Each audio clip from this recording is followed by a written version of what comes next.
am of two females last night that went the distance for Vince and Kennedy McMahon and got nothing in return. But they continued to do it their way, man. They continued to rock out. They continued to be the best at their craft. And last night was one of those rewarding nights, man, for not one, but two of those females that we respect so much. Ampute! It is time to wake up, get up, and get amplified. Come on, I said get up, get amplified. That's right. Let's go. Let's get some energy. Man, we almost had 100. I just went live, man. Let's get 100 on those ups. Why the fuck not?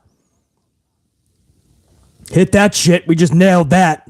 All right, that's just on a few words. Let's go to 200 now. Why the fuck not?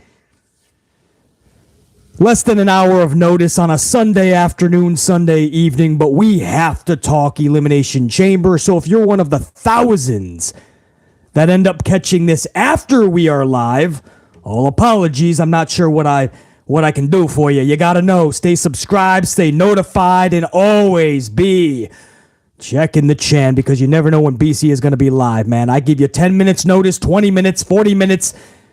You never know. And then before you know it, the live stream was 10 hours ago, and you're like, BC, we're live?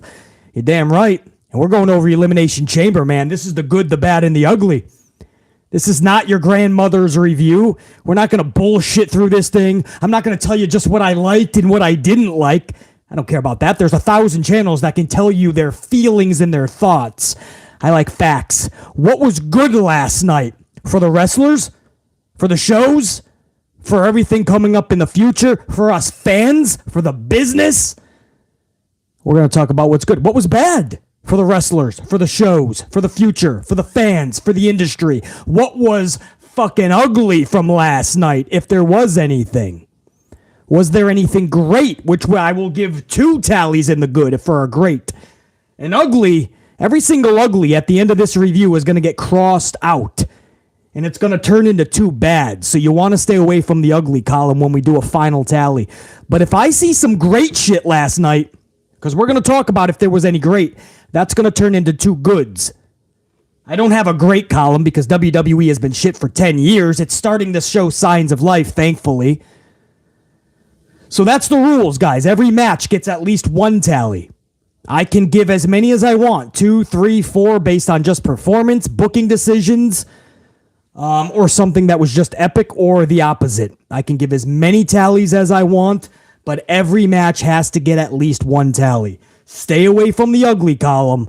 That will equal 2 bads when we do the final tally. That's the rules, guys. On the good, the bad, and the ugly review. This was Elimination Chamber 2023. 5 announced matches, 2 Elimination Chambers. You had the grudge match with Edge and Beth Phoenix versus Rhea Ripley and Finn Balor of Judgment Day. You had the grudge match of Bobby Lashley and Brock Lesnar. And you had the title match main event, Roman Reigns versus Sami Zayn. Could Sami Zayn pull off the Montreal Miracle? Could Sami Zayn win this motherfucker against better judgment, because it should be Cody versus Roman one-on-one? But could Sami Zayn do the unthinkable? We'll get to that. We'll talk about everything that happened in that match, the Elimination Chamber matches. But, guys, the cold open here is simple. Asuka, and Sasha Banks, Mercedes Moné. The amount of work that they put in for Vince McMahon, the amount of work that they did, and they got nothing for it, man. They would get something every now and again, and it would lead to nothing, right? Like, for instance, I believe my unit that's here live, in my post-live crowd over the next 24 hours when we're not live, you guys can participate in the comments, but I believe that Asuka is the first ever woman to win the Royal Rumble, the Money in the Bank, and the Elimination Chamber match, I believe. I'm starting to doubt myself a little bit, but I don't think so. I think Asuka's the first woman ever. So it's not like she's never been given. By the way, can I just put in the earbuds, man? Playback sounds good for BC. We're probably already blowing out mics, but who gives a fuck? That just means we're more amplified. If you don't mind, I'm going to put in just the earbuds, guys. Thank you. Much better for BC. There you go. That's better playback. So, Asuka has been given shit, okay? Left and right, here and there. She's been given Royal Rumble victories, Money in the Bank victories, Elimination Chamber last night. She's been given Raw Women's Championships. And it never leads to anything. Vince McMahon has never given her momentum, ever. Look at when she had the Raw Women's Championship. I bring this up all the time. She held the hand of Lana because Vince wanted her to give a rub to Lana. And then when Charlie Flair came back, Lana was kicked to the curb. And Asuka, as champion, had to hold the hand of Charlotte Flair so that Charlotte can get a rub. And the only title defense that I remember Asuka even having was actually against Alexa Bliss. I believe that was on a Monday Night Raw. She had a few more, but that's the only one I can remember. That's absolutely sad, guys. The Royal Rumble victory. Do we all... Are we all just going to forget? I know we want to try to forget, but don't act like you forgot the 900-plus undefeated streak in NXT, and then she gets to the main roster. She gets the Rumble victory, and we're like, yes, Asuka's going to destroy motherfuckers. And at WrestleMania, the same person that Vince wanted to use Asuka's title run to give a rub to Charlotte, that same female, Charlotte Flair, defeated Asuka at WrestleMania. Asuka's undefeated streak broken. She never got the championship, and her momentum was never the same. Guys, I could sit here for hours talking about how Vince McMahon screwed up Asuka.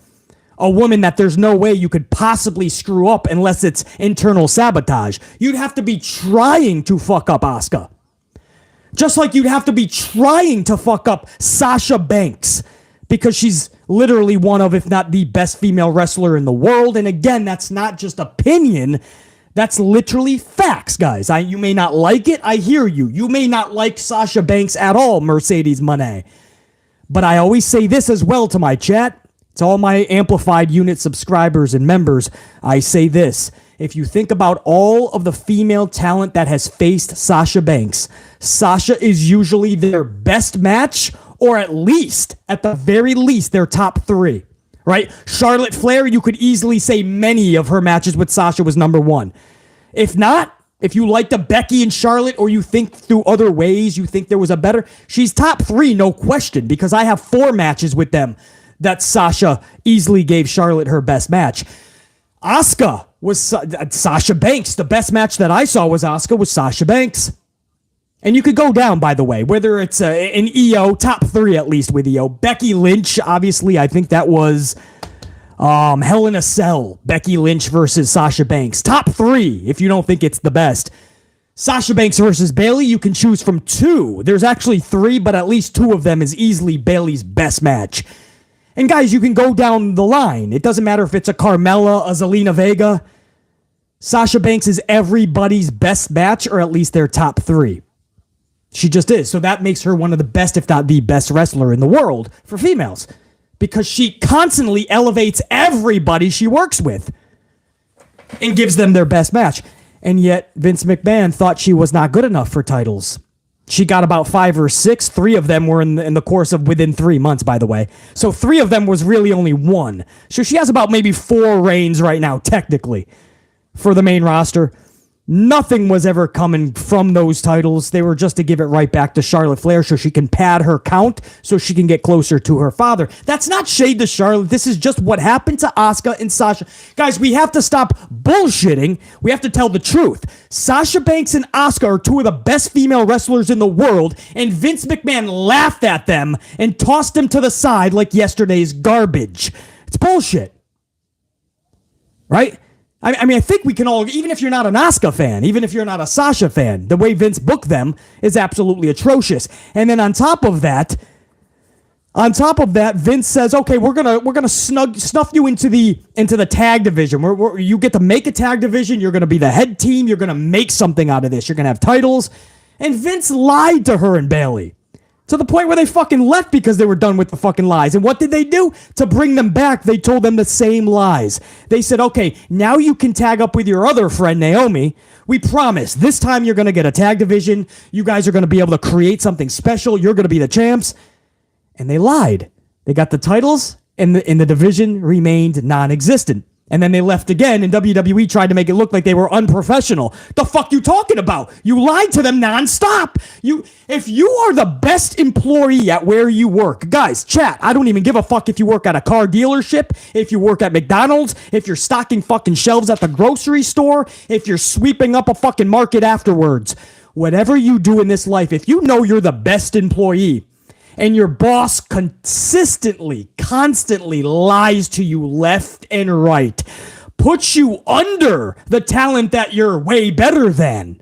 At what point do you say, here's a thought, I'm going to fucking get out of here now, and I'm going to slam the fucking door in your face? No, they didn't do that, though. They slammed the titles down on Johnny L's. Johnny, people power! Don't leave, please. Vince is going to be pissed. I'm going to lose some power if you leave. Don't leave. It's people power and I need you. Johnny L's desk. And they fucking walked out. They could have slammed the door in Vince's face and it would have been more than appropriate. The truth is, he had his favorite from day one. Her name was Charlie Flair. Raquel Rodriguez. Somehow I'm praising Triple H a little bit today. You know why? Because that was a Paul Levesque decision last night to have Conor Asuka even win that shit. If this was VKM solely, Raquel Rodriguez is winning that bitch. I'm telling you right now, guys. She was getting the fucking rocket already. What we're seeing from Conor Asuka is finally Triple H locating his balls from Stephanie McMahon's purse. And he's utilizing his balls again. I love it. Keep making fucking strong arm decisions and tell the old bastard to fuck off. Because what we're seeing now is what should have always been. But for the longest time, people like Asuka and Sasha Banks, even though they're clearly head and shoulders above the rest, they get nothing at all. And people go, well, they're not marketable like a Charlotte Flair, BC. Why? Because she's fucking blonde, blue eyes, and big tits? What's the fucking reasoning? Charlotte Flair's not a better wrestler than fucking Naomi. Where are you betting? Because she does natural selection? Because she does a figure 4 or figure 8 leg lock? Because she does a cartwheel or a half-ass moonsault? You don't think Naomi can run circles athletically around Charlotte Flair? Charlotte's best match last year was with Naomi. February SmackDown. You guys remember, that was Charlotte's best match last year. Fucking Naomi. Why is she a better wrestler than Naomi? Because you've been trained to think she is. That's the fucking truth. She doesn't do anything better. She doesn't even sell better than Naomi. She can talk a little better on the mic, okay, but it's robotic as fuck. San Francisco, bow down to the queen. I am champ. Deal with it. That's it. It's the same shit over and over. But we've been trained, guys. We've been trained, unit. And chat, thank you for the truth bombs, chat. It's the only way BC can speak is absolute fact truth bombs. We've been trained to think that Charlotte is the savior of the division, when if you need any evidence that that's not the case, she's been on the roster, unit, 7 years, I think we said, right? 7 years? Unit, she has never connected consistently or constantly with a crowd. The best pop she got was when she returned from her long absence in Tampa Bay, mind you. And that's because when you're gone for a while, when you come back, you get a good pop. And then in Memphis the next week, it was a little bit lower, but a decent pop. And now it's nowhere near what it was, is it? Wait till they get to WrestleMania. I won't be shocked if Rhea Ripley somehow is the face because she's getting more fucking cheered. There's never been a connection with Charlotte Flair, but I thought she was the most marketable. I thought she was the best to connect with the crowd, the audience, your fans. She never connected. Till this day, there's no connection. You know how you want more facts? I'm not just telling you what I think, guys. You want more facts? How many times has Charlotte been a heel in the face? 9 times, right? Exactly. I've done my math. Do you know why that is? It's the same thing they did with the Big Show. Unfortunately, Glenn Jacobs, Kane was in the same category. Nia Jax is in the same category. Do you know why they turn you face and heel 9 times, 10 times? It's because they don't know what to do with you and there's no connection. So they're trying anything. They're throwing anything at the wall to get the fans to cheer for you, boo you, or just give a fuck. And that's why they turn you face, heel, face, heel, face, heel. It's what they do. It's what they've always done. 7 years, 9 fucking turns. They didn't know what to do with Charlie Flair. There's no connection. My point is, right, let's circle this back. My point from the beginning is that 2 females that were head and shoulders above the rest, and you can throw the Naomis in there on other categories, but Sasha and Asuka, just criminal, because every now and again they throw us a bone to shut us up, like Asuka winning the Rumble, Asuka winning the Chamber, Asuka winning the Money in the Bank. The first ever female to ever win all 3 of those was Asuka last night. And it never leads to anything. The Royal Rumble, she loses to Charlie Flair and her streak is gone. Money in the Bank led to nothing. She wins the Raw Championship, and it was just to hold the hand of Charlie and Lana, and then she loses the championship. And what do we do with this? This for Asuka is mega. Asuka versus Bianca Belair is the match. You do not need a third. Do not muddy the waters with a triple threat. You don't need to throw in Raquel Rodriguez. Asuka, Bianca, one-on-one. Let's rock this bitch. And finally, at WrestleMania 39 in April, Kana Asuka hoists up that championship and has her career-defining WWE moment. It is long overdue. And on the flip side, the other female that has been absolutely booked ridiculously and treated like shit has been Sasha Banks, Mercedes Moné. And on the same night that Asuka had such a big night last night, Sasha Banks, Mercedes Moné, she had one of the biggest nights of her professional wrestling career when she defeated Kairi Sane and wins the women's IWGP championship. And it was on after Elimination Chamber. So if you're a Sasha fan, a Mercedes fan, you got to actually see that shit in a match that was over 25 minutes long, guys. It was just under 30 minutes in length. Man, Japan really hooked them up. This is what I always wanted to see out of Vince McMahon's Sasha Banks. 25-minute matches because Sasha can rock. She never got the fucking opportunity because he didn't see anything in her. And it is criminal and it's bullshit. She had to go. She had to take her fucking ball and she had to walk herself out.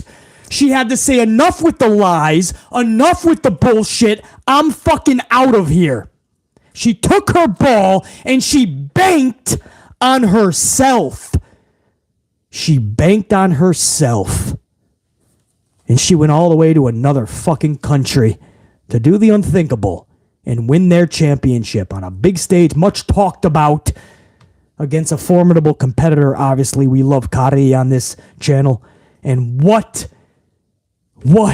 a fucking moment that was when Kairi, and I know, like, heel-wise, you want to see her just fucking attack her afterwards, but Kairi shakes her hand and puts the fucking title around the waist of Mercedes Moné.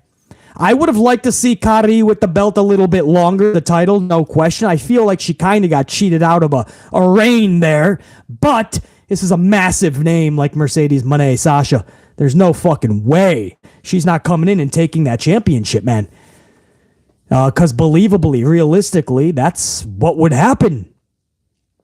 So I understand some people want to see a longer reign, but man, on the same night that Asuka did her deed, Sasha Banks, Mercedes Moné had a career-defining moment. I understand this is the Elimination Chamber, the good, the bad, and the ugly review, but my cold open had to be a fucking ovation for Asuka, Kana Asuka, and Mercedes Moné. Sasha Banks, man. And I'm going to applaud both of them because I witnessed from day one when they got to the main roster and they were under the thumb of Vince McMahon. I saw from day one that they were not being utilized correctly, that they were head and shoulders above everybody else, but being treated as less than everybody else. And when they got a big moment, it was squandered. No momentum was offered to them. Not even a chance to get momentum. And that is not right. So to see now, Paul Levesque thankfully has relocated his balls in Stephanie's purse, as Randy Orton once said. And he has fucking reattached them, or at least hung them up on the wall, and he's fucking being transfixed by them. But for some reason last night, all was right in the world when Asuka stamped her match with Bianca Belair for the championship at WrestleMania, man. What a fucking moment that is going to be, and I hope they do not muddy the waters and add somebody else like a Raquel Rodriguez to make it a triple threat. You don't need it. Asuka, Bianca, and Asuka. Asuka gets her defining moment of her career. It's long overdue, and you guys know that shit. And for Sasha, even though Mercedes Moné, even though she's not a part of WWE anymore, man, that doesn't mean we don't talk about a really good match that she had over 25 minutes in length, a big championship victory, and something that'll be on her highlight reel for the rest of her existence. Amazing job, Moné. You struck pay dirt. And last night, the boss became the CEO. She banked on herself and she delivered for herself. And on the same night, Asuka became Kana. And the world of wrestling, at least for the females, has been put on notice. Asuka has one fucking goal. That's winning it all on the grandest stage of them all. That's my cold open. To Sasha Banks, Mercedes Moné, and Asuka, you owned the night.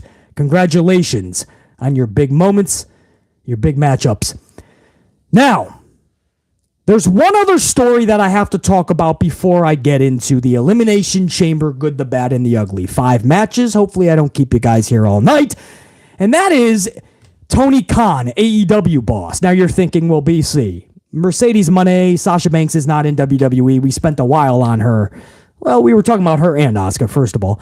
On top of that, BC, you want to talk about Tony Khan and AEW? Why? Man, let's get to the Chamber review. Well, because this is a big story, and I feel like now everybody is finally understanding what we've been talking about.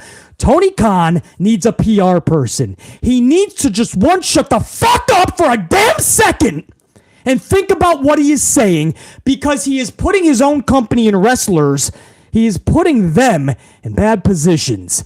He's making them his own wrestlers, his talent, his roster has to get him out of jams. They're being now asked questions about stupid shit that Tony Khan says.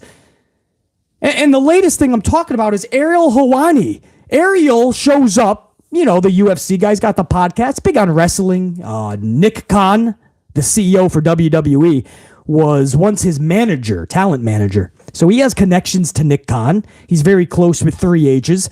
So what the fuck's the big deal that he showed up on fucking SmackDown Friday? What the fuck's the big deal, bro? He already said he had Tony Khan on his show, and Tony Khan didn't answer any of his questions.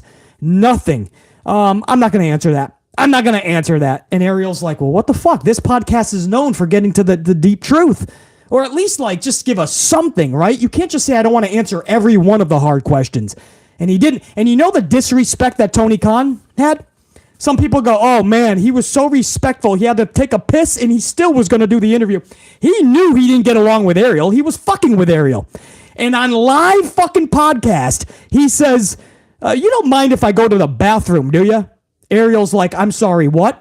Tony Khan says, yeah, I gotta piss. Can I just go to the bathroom? We'll keep doing this. I'm having fun, he says. Ariel's like, okay. He comes back after a 4-minute fucking piss break and continues to answer absolutely fucking nothing. Absolutely nothing. Guys, he strung Ariel around just because he doesn't like him. And he lied and said that he's met Nick Khan and that he knows him and that they've had conversations. Nick Khan was asked about this by Ariel, and Nick Khan says, I've never met the motherfucker. Might be a nice guy, never met him. So Tony Khan, for a fucking hour and a half, lied and answered nothing on Ariel's fucking... on his podcast. So then Tony Khan goes on fucking Twitter or one of those social medias, and he says, there's the biased Ariel or some shit. Somebody can put it in the fucking in the comments if you got it. This was Tony Khan's response to Ariel just showing up to SmackDown, guys. I'm not even joking. Ariel did not say anything afterwards. Ariel just said this. He was the most frustrating interview I've ever done. That's all Ariel did, and that was months ago, guys. Ariel said Tony Khan is the most frustrating. He's the most frustrating interview that he's ever done. And he was. Tony Khan is always the most frustrating. He doesn't answer jack shit. He just tries to promote his fucking products, which are absolute garbage these days, by the way. What did he say, guys? Chat, what did he say? What did Tony Khan say to Ariel just because he showed up to SmackDown? That's all this guy did, man. He didn't say anything to Tony Khan. He called Ariel a fraud. Drama King, thank you. He called Ariel a fraud. And JR9 Gaming, thank you guys, man. You're as legitimate of a reporter as Tony Schiavone. You're a fraud. What the fuck did you have to go on social for that, bro? Why would you have to... This guy had a big night. He loves WWE, loves pro wrestling. He got to have the microphone on SmackDown. And you, the promoter of a big wrestling company, blast him? For what? Like you're a fucking kid. Or a fucking janitor for AEW and not the boss.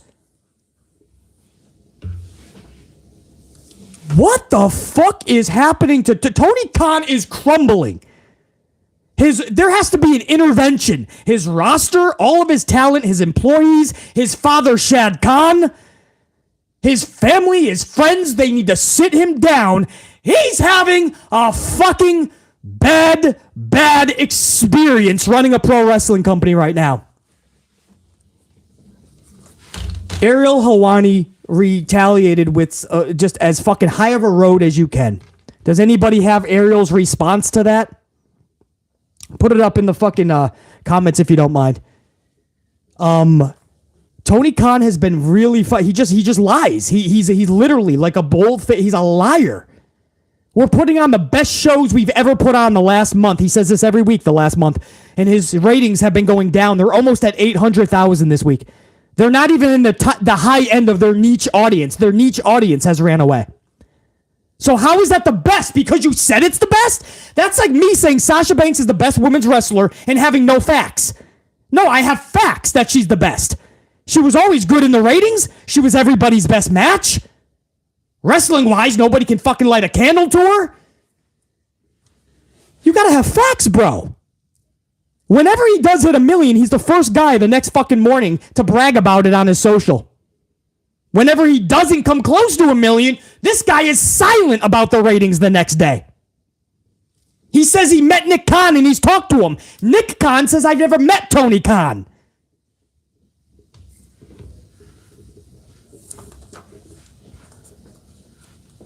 What did he say, man? Let me try to get back to that. What does anybody know what he said back? Who the fuck knows? All right, well, maybe it was in there, man. But he responded. He took the high road. Ariel did. And then Michael Cole put Tony Khan on blast during the broadcast last night. Ariel was welcomed back for Elimination Chamber, and Michael Cole says, and the most unbiased professional reporter, blah, blah, blah. And JR9, maybe you know the exact quote, but Michael Cole blasted Tony Khan last night for calling Ariel biased and illegitimate. He says he's the most unbiased. So Michael Cole really went to bat for Ariel last night, and that was really cool to see, man. Jer9 says, BC, Ariel said, thanks for watching, old. This was what he responded to Tony Khan. Thanks for watching, old friend. Can't wait for our next chat. Also, don't listen to the snowman, Shivani. You're a legend in my book. Come on, bro. He calls him, Tony Khan takes the low road, and on one of the biggest nights of Ariel's career in his life, he says you're not legitimate, you're biased, you're whatever the fuck he said. And the retaliation by Ariel was the high road. He just says, hey, thanks for watching, old friend. In other words, hey, you're watching WWE, huh? You're watching me? And he says, can't wait for our next chat, because he knows it was horrendous the first time. So, appreciate that, JR9. Okay, so some of you guys are saying Ariel is a WWE a fanboy or kiss ass. Okay, well, what the fuck does that have to do with the interview that he had with Tony Khan? It was a great interview that Tony answered nothing. Ariel was respectful as fuck. Tony went to take a piss during the fucking thing just to fuck with Ariel. And why would you fucking ruin one of Ariel's best fucking nights by saying he's a fucking biased? What did that have to do with AEW? Because he wanted in his fucking home country to show up to WWE? I am not understanding how this affects Tony Khan's life.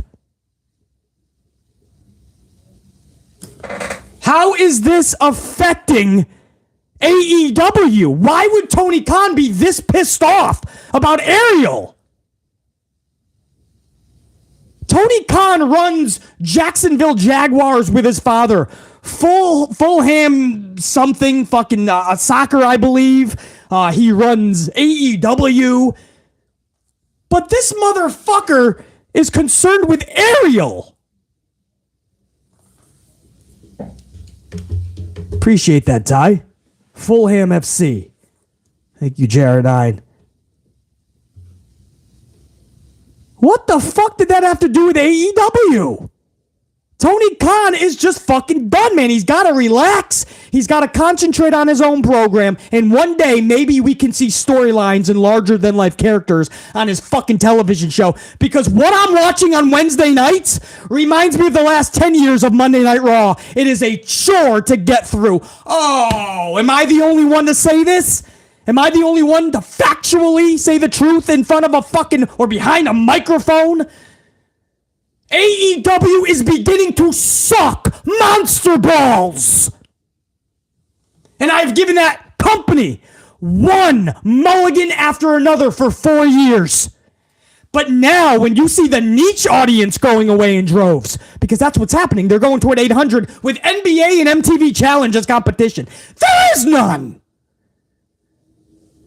The niche audience is walking away, running away in droves. Now I know it ain't just BC. It's not just what the AEW fans call, but it's the WWE fanboys. Well, now your own audience is fucking running away. Now we all have to be truthful. If you truly love AEW and you want to see Vince take a smack upside the dome piece because you want true competition, you got to be honest with Tony Khan. You guys need storylines. To the AEW diehards who love your fucking 5-star classics and all your sequences and your cool moves, you're going to have to add storylines that people give a fuck about. You're going to have to say, hey, Action Andretti. Hey, AR Fox. Hey, the fucking, the Martins. You guys, Dan Garcia, come here, get close. You guys are going to have to take a fucking few weeks off because we have to put Malachi on the fucking main show and Keith Lee and bring back fucking Miro and book Wardlow correctly. We have to fucking somehow find a way to bring FTR back and have them wrestle as a tag team on Dynamite and winning AEW titles. We have to start to run a big boy promotion. We cannot fiddle around like we're some fucking bingo hall league from down the fucking block. Wow, are we dropping some fucking truth today, bro? Basically, I like it, bro. That's awesome. That's awesome. Some people like fucking black licorice, right? Most people will like the red. Some people like electric cars. Others want to just stick to fucking gas. Some people like peanut butter and jelly. Some people like jelly and fluff. Peanut butter and fluff. Some people use mayonnaise on one side of the bread. Some people like BC put mayonnaise on both sides of the bread. And then I put my sandwich together. We all have likes and dislikes. Now we have to start talking about the facts. The facts is Tony Khan's professional wrestling organization, we'll call it, is dry. I have watched this motherfucking company and there is not an ounce of emotion. It's the same fucking off-the-wall shit. I never know why somebody is in there. Take a shit is in a match. Then they are foxes in a match. Then you have fucking Action and Andretti in a match. Then the fucking Martins are in a match. They don't know how to book Wardlow correctly, but we're going to bring in Action and Andretti. We can't book FTR properly, but we're going to make something of the Martins. Oh, no, wait, the Martins have been off TV for a fucking month too, haven't they? Whatever the fuck. He's got 170 people on his roster, and every fucking week it's different people, and he switches them, and he's like playing with action figures. He's got dad's money, and he buys them, and he's playing action. He's interchanging them, right? Miro, you sit home for 4 months. Lance Archer, you sit home. Wardlow, we're going to call you in a month. I think I'm going to have you in Samoa when you come back. He's going to cut your hair, and then you just go away. Go swimming or something, okay? Get lost in the ocean. We'll swing you back in, and you'll take on Samoa. We're going to sell the whole Revolution pay-per-view on MJF and Bryan Danielson, even though there's no fucking storyline. We're just going to make Bryan Danielson take on a new challenger every fucking week and hope that it's 5 stars and everybody will be like, this is awesome, and we're fucking good.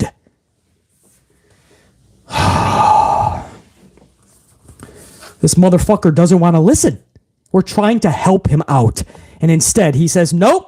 We're putting on the best shows ever in our existence, in our 4-year existence. Nope. We're going to be making money by the end of 2025. Nope. It's Ariel Helwani who's an asshole. I'm good. In fact, let me just tweet it out that Ariel sucks. Anyway, that's the cold open, man. Salute to Sasha, Mercedes, Moné, and Asuka. Tony Khan, take a long vacation, bro. Let somebody else run this organization because AEW is being ran right into the fucking ground, bro. There is nothing on that Wednesday night show that anybody would need to see. And Rampage isn't seen by anybody. Rampage is literally 300,000 viewers. They're on at 10 o'clock. They're having a slam dunk Rampage at 7 o'clock. You got nothing on Rampage. You got absolutely jack shit.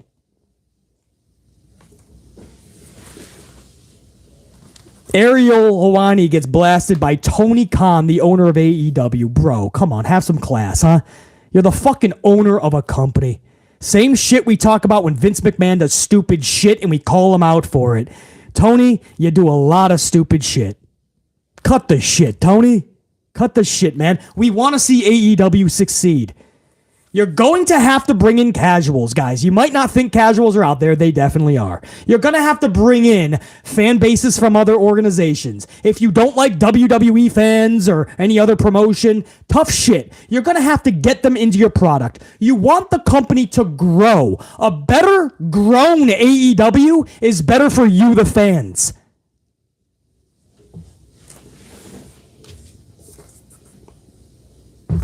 Maybe if Tony Khan spends less time on social media, less time telling lies, more time focusing on his product, we can have legitimate competition one day. You know what he's saying this week, guys, in several interviews?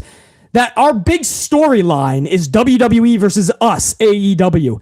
And that we are real competition, and the fans love the story between the war of our brands. He called it a war. It's funny, he doesn't read the pulse of his own fans because the fans said that there is no war. That's sports entertainment, and we're real wrestling, which is a crock of shit. Sports entertainment is wrestling, and wrestling is sports entertainment. It's one of the same. You have to have larger-than-life characters, storylines that matter. They take precedent over any 5-star sequence match. And he says there's a fucking war between them, even though his fans say there's not. He says that that's the best storyline when fans don't want to talk about WWE and AEW. That's what they claim. So which is it? Are the fans lying of AEW, or is Tony Khan lying? And by the way, You might want to pump up your fucking ratings, pump up your product before you can even call yourself competition. Raw's more than doubling you. SmackDown is fucking quadrupling you. Or at least 7 times Rampage. More than triple your Dynamite. You can't be way the fuck down here and look way up and go, yeah, we're competition. Not if your shows suck. Not if you're not listening. Anyway, 250 on the ups. I appreciate that all in the cold open. You guys fucking rock. You guys are fucking epic, man. That was all the cold open. Now we're going to get to the fucking actual good, the bad, and the ugly of Elimination Chamber. I had a lot to talk about. I've been out. I've been away for several days. Still pumping out audio format only. Hopefully you guys have been enjoying that. Now we're going to get to this review. Thank you guys again. 250 on the ups. Let's take that to 300. And that goes for the thousands that are going to catch this after we're live, too. I gave less than an hour notice for my live crowd. The thousands of you, just because you ain't catching this live later on or tomorrow, you still got to pump that up, bro. You got to show that love and support. Now, I know I had a lot of super chats as well. We're going to get to those coming up. So we still got a lot more show to go. The Elimination Chamber 2023, good, the bad, and the ugly. Again, the rules are simple. Every match gets at least 1 tally. I can put as many tallies in any column for any match, but it at least has to get 1 tally for every match. Good, bad, or ugly column. You want to stay away from the ugly because that'll turn into 2 bads. Stay away from uglies. Hopefully there was none on this show. If there's a great occurrence last night, if something was great, well, that counts as 2 goods. So you want to get more great shit. Something tells me there actually was 1 or 2 great shit. We'll see. We'll talk about it. Unit, if you don't mind. Salute, chat. I see a lot of members up in here as well. Green names with the gold card after that name. I appreciate all the members, my gold team, and to my entire, even if you're not a member, my red team. Let's go. Let me pop another coffee if you don't mind. This is my 12th today. I know, man. Do as I say, not as I do, Unit. Don't drink this much coffee, all right? It's not healthy. It's not good for you. But BC had a lot of traveling to do earlier. I had a lot of business. So this is my 12th coffee. This is a Dunkin' Iced Mocha. Let's crack this motherfucker. You guys ready for this? Salute, Unit. Let's do this the right way. We're going to start off with the Women's Elimination Chamber match. Tana Asuka versus Raquel Rodriguez versus Carmella versus Nattie versus Liv Morgan versus Nikki Cross. This was the first match of the night.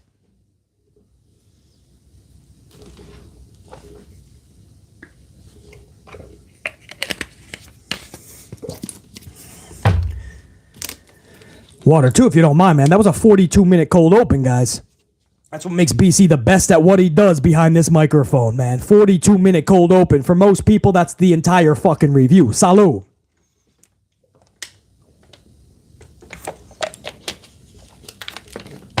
All right, so Nattie and Morgan are going to start this match up, guys. So in the pods is going to be Rodriguez, Carmella, Nattie, and Nikki Cross.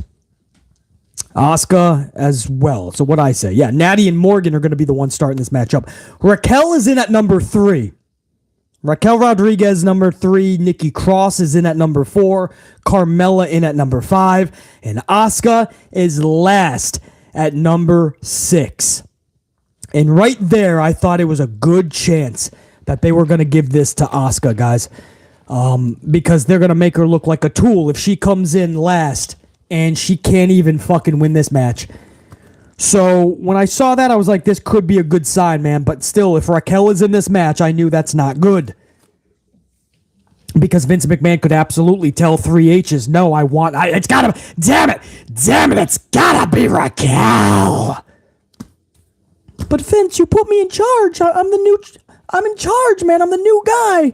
They have to respect me. It doesn't matter, you doofus son-in-law. Do as I say, or you'll join Stephanie in the unemployment line. Right? It could be Vince McMahon wanting his gal Raquel to win this. So I didn't trust it, man. I really needed Triple H to step up here.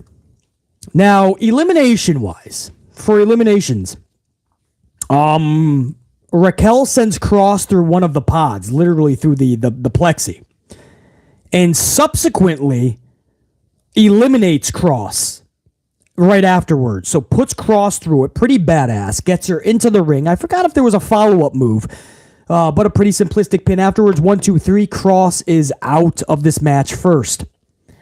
Liv Morgan is then eliminated second by pass out from a double submission from Nattie's sharpshooter and Asuka's armbar. So this was actually, Liv went out like a champ, guys. I mean, if you could have saw Liv Morgan, first of all, I'm screaming at the fucking big screen TV. I'm screaming out, she's gonna tap, and then Nattie brought her to the middle, and I'm like, she's tapping. The person I'm watching this with, he's like, no, she ain't tapping. I'm telling you right now. I'm like, no, brah, she's tapping because she just got brought to the middle, and Nattie's got this thing locked in.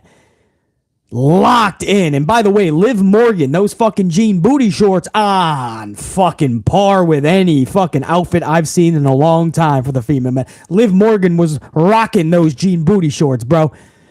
And when she was in the sharpshooter, she was rocking it even more. But she's in that sharpshooter. And then fucking Kana Asuka shows up. And no shit, man. Asuka locks in the armbar while Liv Morgan is still in the sharpshooter. I mean, it was a double fucking submission for the ages. And Liv Morgan, bro, I'm literally saying at this point, she's tapping. My boy's literally saying, no, she's not. It won't fit the character. She's not going to tap. And I'm thinking, what the fuck? You telling BC this, but you're right. It doesn't fit the character. They're probably going to make her pass out. That's badass. Sure enough, guys, seconds later, Liv Morgan passes out. Liv Morgan passes the fuck out. She refused to tap out to the sharpshooter and armbar combo. Liv Morgan went out a fucking hero last night, bro. She loses nothing from being out of this match in at the number 2 spot.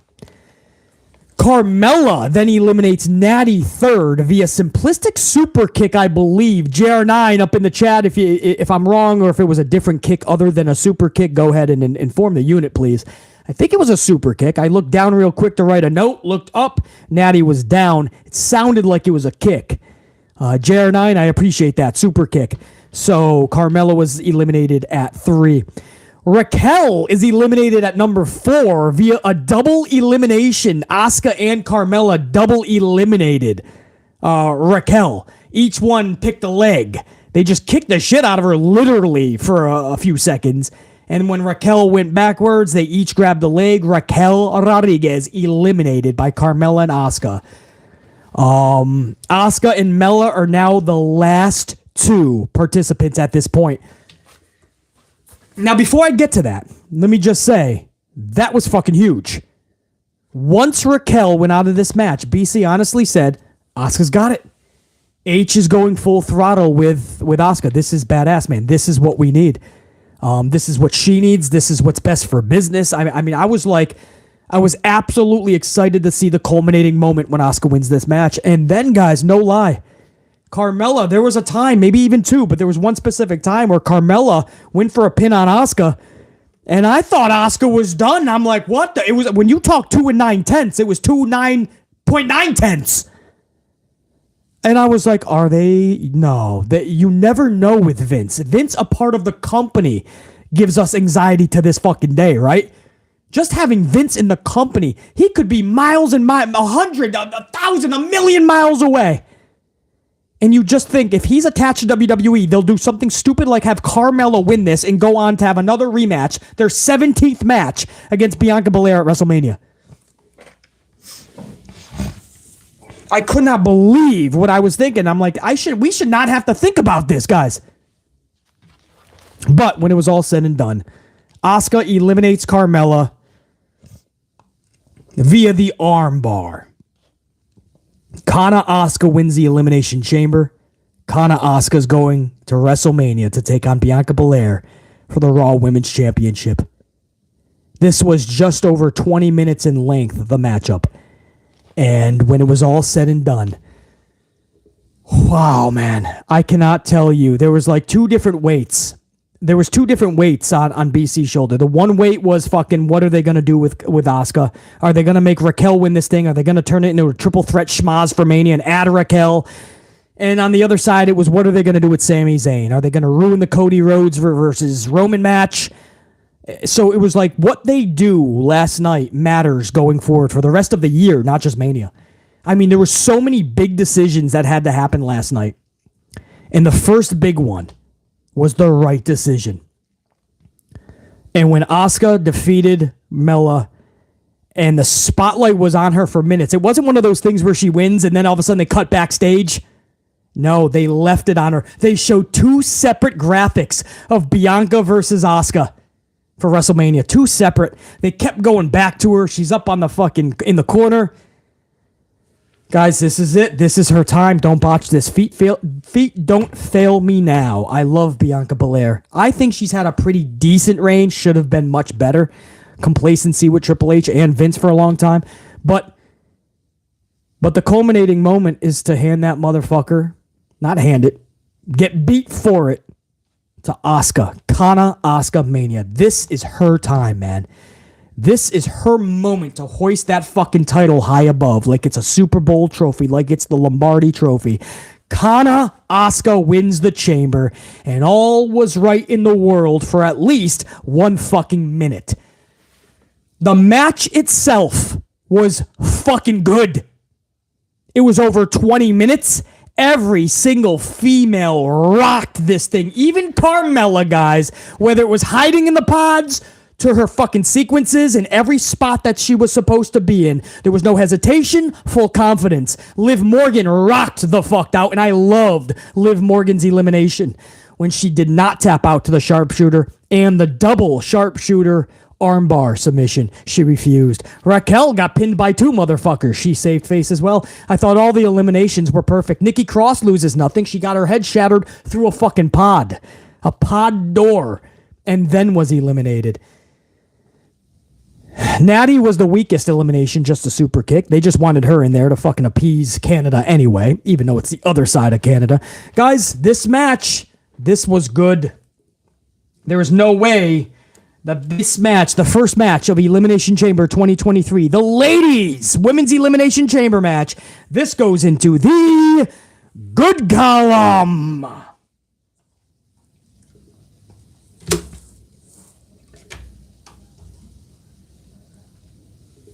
Now that's a good now. Not so fast.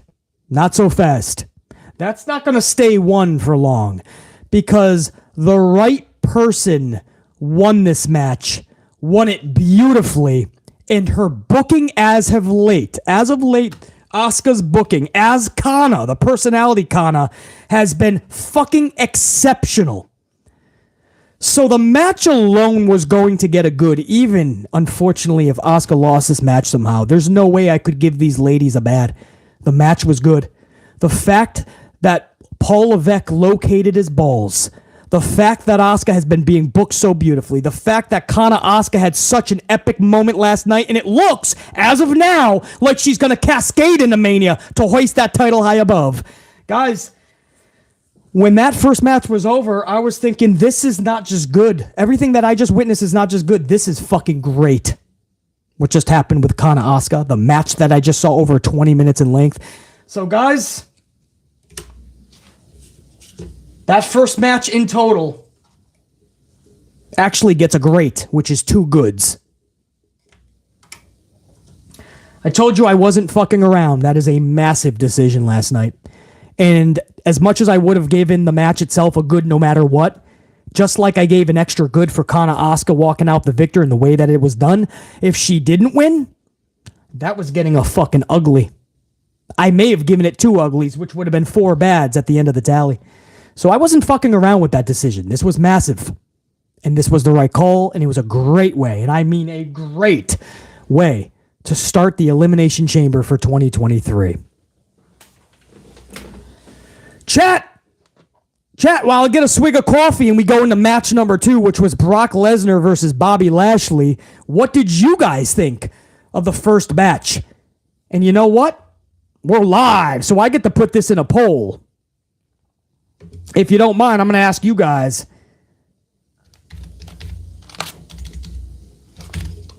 Should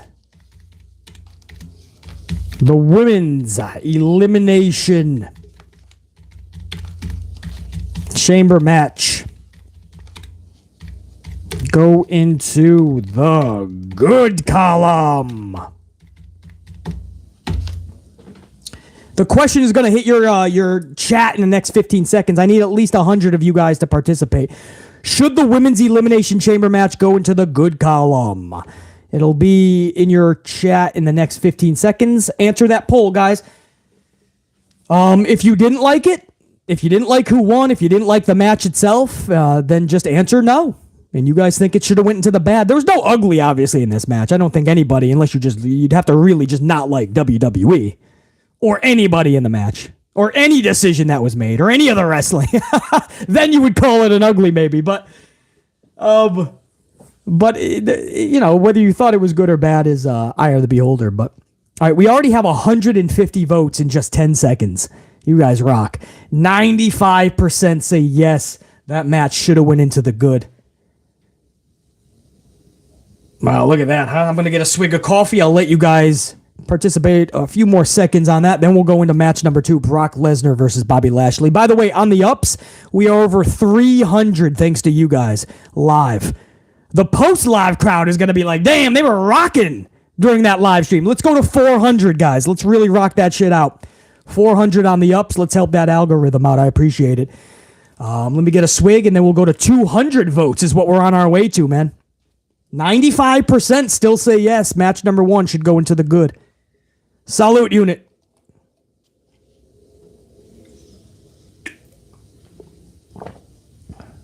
$180, $191. Let's go to 200. Let's make it an even 200 before I end the poll. Salud.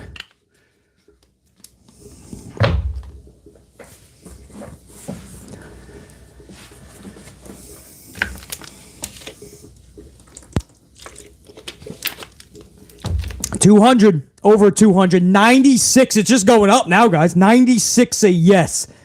The Women's Elimination Chamber match should go into the good column. I'm gonna end the poll right there, man. After over 200 votes, the final tally will be in your guys' chat in about 10 seconds. You'll see the final tally. It's about 94 to 95% yes, a 4 to 5% no. That was over 200 votes in just a minute and a half. So you guys rock that out. I appreciate that. So that's what we did. We put it into the good, and it actually got a great because of the decision and how Asuka's been being booked and what happens next. I just hope that Paul Levesque continues to stand up to Vince McMahon and continues to do what needs to be done. The right thing, not the wrong thing. Now, guys, we started off positively, right? We got the fucking 2 goods here. Now what we have to do is we have to bring it down several notches because I'm not totally happy with what happened next. Match number 2 was Brock Lesnar versus Bobby Lashley.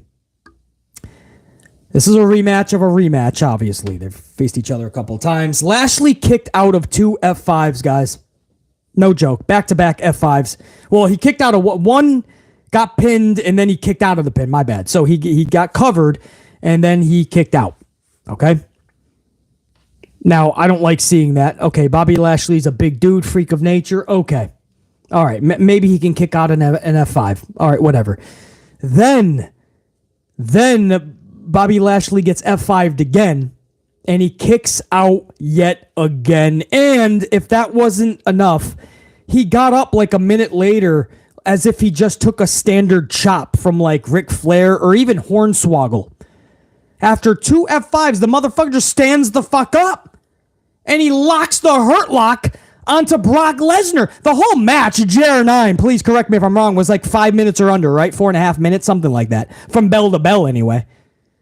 If you look at the actual fucking wrestling, because a lot of it was just like fucking staring at each other and selling the power moves like the spear or the whatever the fuck. 4:45. Thank you guys. 5 minutes. Okay, so that was the whole match, guys. We watched the rematch of a rematch to watch 4.5 minutes of Lashley kicking out of everything Brock has, and then Brock low blows Bobby Lashley just to get out of the Hurt Lock. So, okay, that's a pretty cool way to get out of it, right? Make Bobby Lashley look strong. I get it. Guys, the referee immediately calls for the automatic disqualification.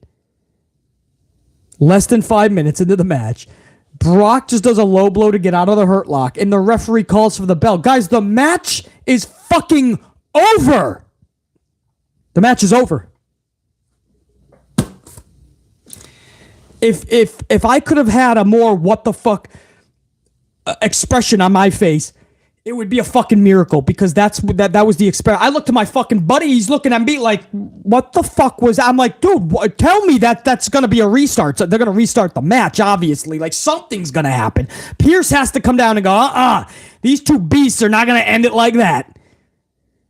And then I started to think, are they going to do a thing where Brock has his temper tantrums? So Brock is going to save face from losing the match so stupidly, because they're going to have Brock have a temper tantrum and beat the shit out of everybody some more, right? And that's exactly what they ended up doing, man. But, guys, what the fuck? Is that the best you had creatively? Like, you have a behemoth versus a behemoth. It's Brock fucking Lesnar in there. And the match ends in less than 5 minutes because Brock delivered a low blow, and the referee doesn't even give a warning. The referee is just like, you're done! Ring the bell. That's a Montreal screw job to me. Give the guy a warning. All right, if I do it again, all right. Then you'll disqualify me. What the I was actually getting a little excited to see Brock Lesnar versus Bray Wyatt, to be honest, because Bray said, I want the winner of Lashley versus Brock. Lashley and Bray doesn't excite me as much as Brock and Bray, to be honest with you. Storyline-wise, okay, you can run through Bobby better than Brock, because Bray has to win at Mania, obviously, but you shouldn't really be seeing Lashley lose a lot. I don't know what this did. I don't even know why this match even happened after that was what they had, right? If they had something a little better, okay, we can rock with that. But if they never had anything anyway, then why was this match on this card? Guys, I am shocked that is the best finish that they had. That, unfortunately, guys, and I don't like doing this. I'm actually a Brock fan, to be honest with you, and I really have so much respect for Bobby Lashley.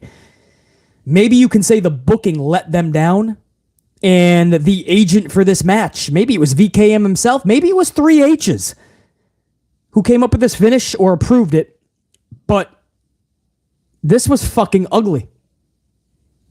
I don't know, and there's no other way to say it, guys. This was fucking ugly. Now, post-match, Brock F5's the referee, Chad Patton, which was pretty cool. Then he F5's Lashley. Then he takes Lashley outside. He F5's Lashley through the commentary table. And then, I think this was ad-libbed. I don't think this was supposed to happen. He picked up Chad Patton again, and he fucking F5'd him on top of the commentary table. Vince and Triple H would never allow that up front. They would never have their referee take it on top of the commentary table that was already destroyed. That's way too dangerous. Wrestlers have way more training than that. This is what Brock does. We talked about it last week when everybody, the crowd was chanting one more time, and I really do believe that Brock was just supposed to take his hat and leave, but he stopped, looked at the crowd, heard them, went back to Bobby, picked up Bobby and gave him a second F5 for no reason. You're just making Bobby look like a tool at that point. I think he was that's what Brock has done so many times. We've heard the wrestlers say that Brock likes to ad-lib through the crowd, and I love that, by the way. I wish more wrestlers did that. But Chad Patton got fucked up because of that shit. So I love when that shit happens for Brock Lesnar, because that's just what he does. And trust me, guys, as a fan of Brock, I know when this guy goes into business for himself. I know he doesn't even give the people notice. He's just gonna lift you up, and you're taking the fucking fall. You're flying. Poor Chad Patton, the referee, had the fly. So I like that, man. I didn't like that we're just doing the same Brock temper tantrum, right? He lost at the Royal Rumble simplistically and foolishly. But everybody forgot about that or turned a blind eye because the Royal Rumble temper tantrum by Brock was epic. They tried to do the same thing last night. He lost again, foolishly and simplistically. But they're hoping that the Brock Lesnar temper tantrum makes you forget about that. How long are we going to do this, guys? At Mania, is he going to lose in 3 minutes, but he throws an even bigger temper tantrum? You know, I love Brock Lesnar destroying shit, right? That's what we want to see. But his past few performances, and my buddy said it too, man, when we were watching this shit, he actually said, like, something's up with Brock where he just doesn't seem as big anymore. Not size-wise, just personality, just like the way we feel when he comes through the curtain. Like the excitement, like you know this guy's he can beat anybody at any given day. Badass, powerful, superhuman being. You know, and I told him, I said, dude, you're not seeing shit. We all feel that way because his booking has been trash. So the match itself, there's no way that I can do this, man. There's no, if I'm being fair, right? I'm giving that first match a great, which is 2 goods. I have to be fair. Match number 2, guys, was not just bad. It was fucking ugly. Match number 2, Brock Lesnar versus Bobby Lashley, goes into the ugly column. Again, guys, that is going to turn into 2 bads when we do the final tally. So after 2 matches, we have a great, which is 2 goods. We have an ugly, which is going to turn into 2 bads at the end of the stream, the show. So after 2 matches, it's tied up 2-2, going into the 3rd match, which is Edge and Beth Phoenix versus Finn Balor and Rhea Ripley. So currently it's a tie. Now, guys, I think that's pretty fucking fair, right? Steve B says 2 uglies BC. So I think that's pretty fucking fair then. Some of you guys are calling for 2 fucking uglies because it was so bad. The only reason I'm not going to give it 2 uglies, or at least an ugly and a bad, was because I did like the post-match tantrum. My problem with it is it's back-to-back with the Rumble tantrum, and he's not being booked properly within the match. You have to even that out. And unless they do that at Mania, I'm going to continue to give more uglies than I will good for Brock. And as a Brock fan, that sucks. Ash! I appreciate that, Ash Steggles. Fair as fair can be. Hero, pretty fair. Definitely fair. WWE, AEW, Marvel fan. I appreciate that, guys. Yeah, Ozzy says it's ugly. Ugly big time, John. Fair. Gaming Francis, believe that. Ugly, that is fair. James Miller, absolutely fair. JR9 Gaming. Yes, it was real ugly. Santivia. Give it 10 ugly, says Johnny Thunder. Ugly Town, Ash. Rachel S says ugly. So I think you guys, that's pretty fair. Brock and Bobby was ugly. And again, much respect to Bobby Lashley. I don't think any of us have a bad thing to say about him. Brock Lesnar, BC's actually a fan of Brock still to this day. But this is a fair review channel, more fair than you're ever going to find. And that had to go into the ugly column, and I'm leaving it just like that. I'm not giving it a good for the post-match temper tantrum. So again, 2 goods, 1 ugly, that's going to equal 2 bads in the final tally. So right now, technically, we're tied 2-2. Going into match 3. Yeah, I don't even need the poll on this one, Unit. That's pretty fucking ugly. Should we, though? All right, you know what? I need another swig of coffee, so let's do the poll, man. Let's see what you guys thought. It ain't going into the good. I'm telling you guys that right now. So the only question now I would ask you guys is, should Brock versus Bobby go into the ugly column? So, guys, I'm not even giving the option of good. There was nothing good. I mean, the post-match was, but this has to do with the match as well. So the question I'm going to poll you guys on is, should Brock versus Bobby go into the ugly column? It'll be into your chat within the next 15 seconds. I just need at least 100 of you guys to participate. And we'll see if you guys agree with BC or no, I'm too harsh. You would just put it into the bad maybe. Or maybe you thought the match was fucking epic. Maybe you thought it was badass, man. Who knows? We have 100 votes plus already in 5 seconds. You guys are crushing this. 86% say ugly. Damn. Goes to show you the AMP unit knows what we're talking about, man. When you see us all on the same page like this, you know something was not right in that match. And they got to be careful. This is Brock and Bobby. This is not the time to be fucking with that. If you guys don't mind, man, I'm going to fucking get a swig of coffee, and then I'll end that. We're going to 200 plus on this as well. I'm going to go to 200, then I'll end the poll. But right now, we're at 86% still, guys. You guys think overwhelmingly this should go into the ugly column. Oh, Ash, we don't use that word on the channel, man. That's the fucking... That's the one word that is literally should be banned on the channel. You know that. I know you're using it in comedy. That's what everybody calls every wrestling match today. All right, 200 votes. That's it. The poll is closed. Let's see the final... the final tally is going to be in your chat within the next 10 seconds, guys. Over 200 votes were cast in a minute and a half. 86% say that match should have absolutely gone into the ugly. 13% say, I would have just put it in the bad, BC. So we're tied up. It's going to be 2-2. That ugly is going to turn into 2 bads. So match number 3 is going to decide a lot right now. So let's talk about it. It's Edge and Beth Phoenix versus Finn Balor and Rhea Ripley, representing the Judgment Day. Salud.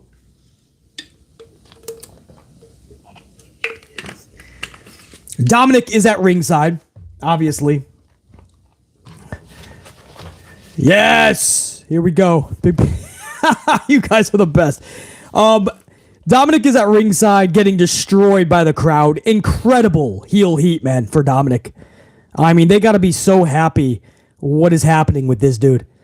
I mean, Dominic is getting authentic heel heat. He's hilarious with this whole prison shit, man. The guy spent 30 minutes in fucking a jail cell. Not even a prison. There's a difference. Fucking jail cell while somebody fucking bailed him out, storyline-wise. But now all of a sudden, he's this big fucking inmate, and he's telling us the tricks on the other yard. And, I mean, this is just organic fucking heel heat, man. He's playing his role beautifully. Some of his best work, unfortunately, is not even on TV.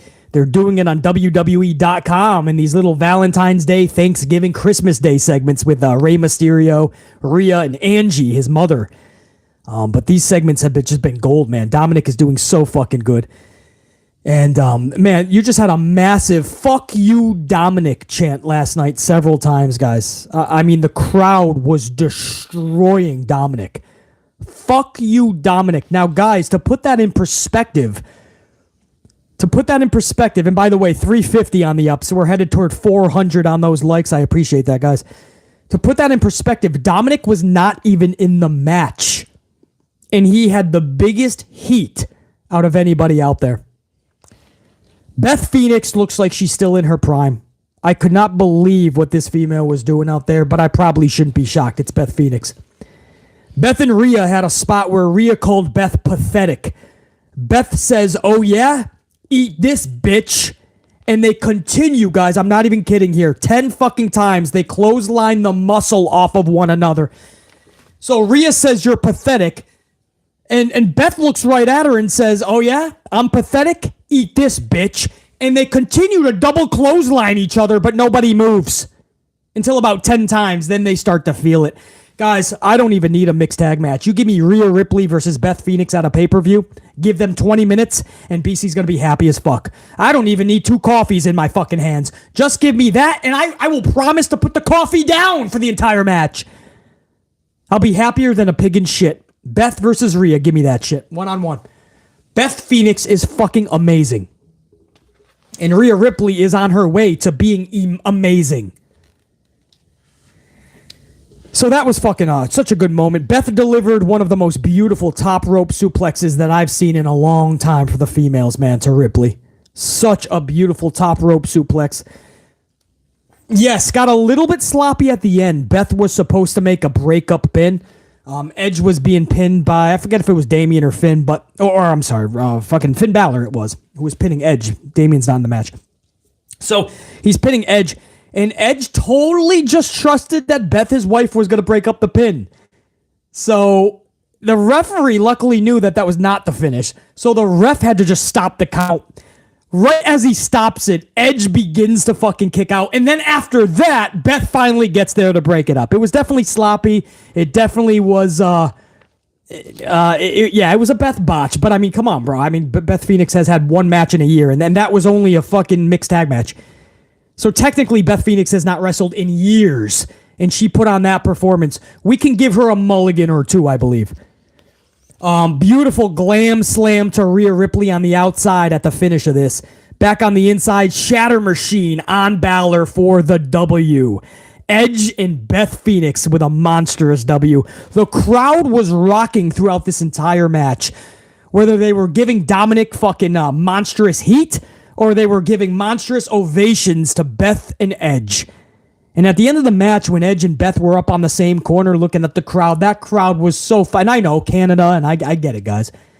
But I believe that's the other side of Canada, right? Toronto, isn't that different than Montreal? Or they have a little bit of, I don't know my geography for Canada that fucking good. But I understand they love Edge. Most of us do. But that ovation, man, at this point in Edge's career, and for Beth Phoenix, who's been away for years, to look like that, to wrestle like that. Beth Phoenix alone should probably get 5 greats. I'm not going to get carried away, though, and call this great, even though I easily could. But this was absolutely, this match, guys, the crowd just so into it. Having so much fun. I thoroughly enjoyed it. Everybody was kicking ass in that match. This match number 3, Edge and Beth Phoenix versus Balor and Rhea Ripley, goes into the good column.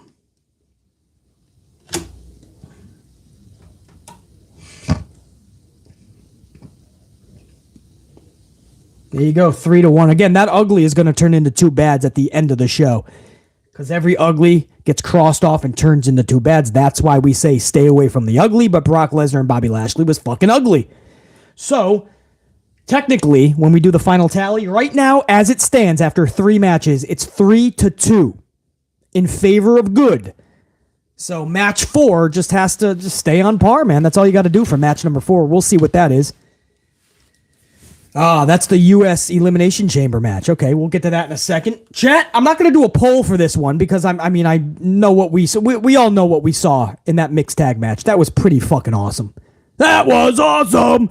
But chat, right now, man, real fast. Type up, what did you think of that match, or what was your highlight performance? Was it Edge that was the best for you? Was it Beth? Was it Rhea? Was it Finn? Was it the crowd? Was it Dominic's heel heat? Was it just the wrestling?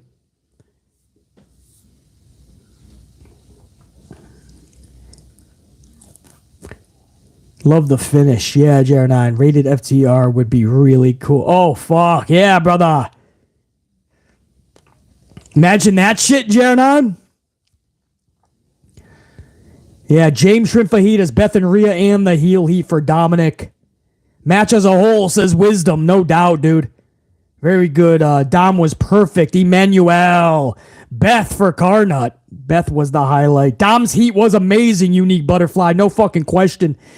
Dominic getting shit on, says James. I do, Daniel. No doubt. I do, man. I don't think Judgment Day loses anything. Good question, Daniel. I don't think that Judgment Day loses anything here, guys. I know, and I get it, man. You got to be careful with the 50-50 booking, and losses can be crushing. But, man, Balor, this is what I mean. I mean, everything was beautiful in this thing.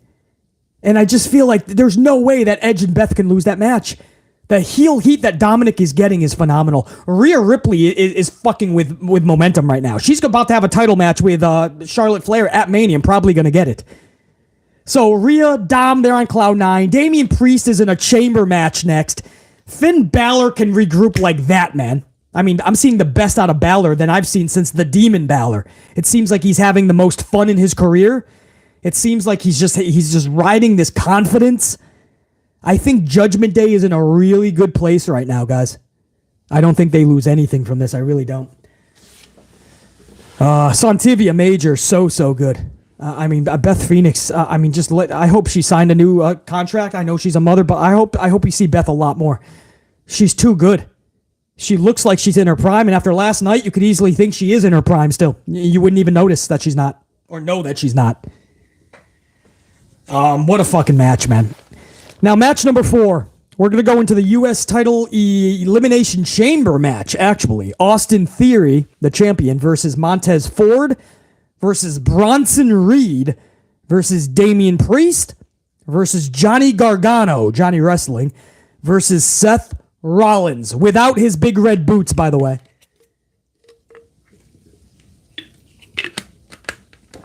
Now, Austin Theory is in at number 3. That means who started this? Gargano and Rollins started the match. That's right.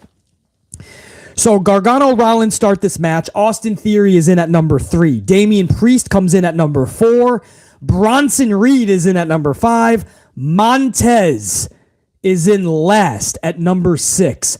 Now, let me tell you a story about Montez Ford, if you don't mind, all right? Because this was the wild card. I told you guys, he's only in the match because they know he's going high flyer, and they needed a high flyer, and they don't think that much of Dawkins. It's just the truth, right? Dawkins is like the dead weight in that team. Dawkins is the anchor that's bringing down Montez, because if you guys want to talk truth, which is what we do on this channel, Montez is ready for the spotlight. Montez Ford today, yesterday, could be in a main event, and if done properly with a really good storyline, we'd believe it and we'd be okay with it. Montez's time is not too much in the future, guys. It was actually yesterday. So I understand some of you guys may not want to see Street Profits broken up, or you don't know what's going to happen to Dawkins. I hear you. He's going to have to learn how to swim or else he's going to sink. But Montez Ford can only be weighed down by this anchor for so long. This guy is ready to shine. I'll give you guys an example. One of my favorite tag teams growing up was the Rockers. Love them. Never in my wildest imagination would I ever tell you split them up. They're too good. The Rockers, Marty Jannetty and Shawn Michaels. But it came a point where you saw Shawn Michaels was just so good. Just so good. In other areas, Jannetty was a phenomenal wrestler as well. But Shawn just checked off every fucking box to the highest degree. And you knew that one day soon it was going to have to happen. And it ended up happening. And Shawn had to go his own way because he was just too good. Montez is too fucking good, guys. So let me tell you a story about this motherfucker. You ready for this? Montez Ford last night does some upside down, doohickey MacGyver wahoo batshit ballistic dive from literally the top of the fucking chamber. Okay, so let's picture this, right? Because I know some of you guys didn't catch it. You listen to BC. You either watch or you listen. Just listen to BC with the earbuds, and you decide for yourself if it was a good show or not. And I appreciate you guys that listen to this as podcast only. So I want to paint this picture for you, okay? Yes, somebody just said, Eddie up in the chat just said, like Spider-Man, basically. Iman, basically Spider-Man. Wisdom, yeah, you guys are basically fucking using your spider senses.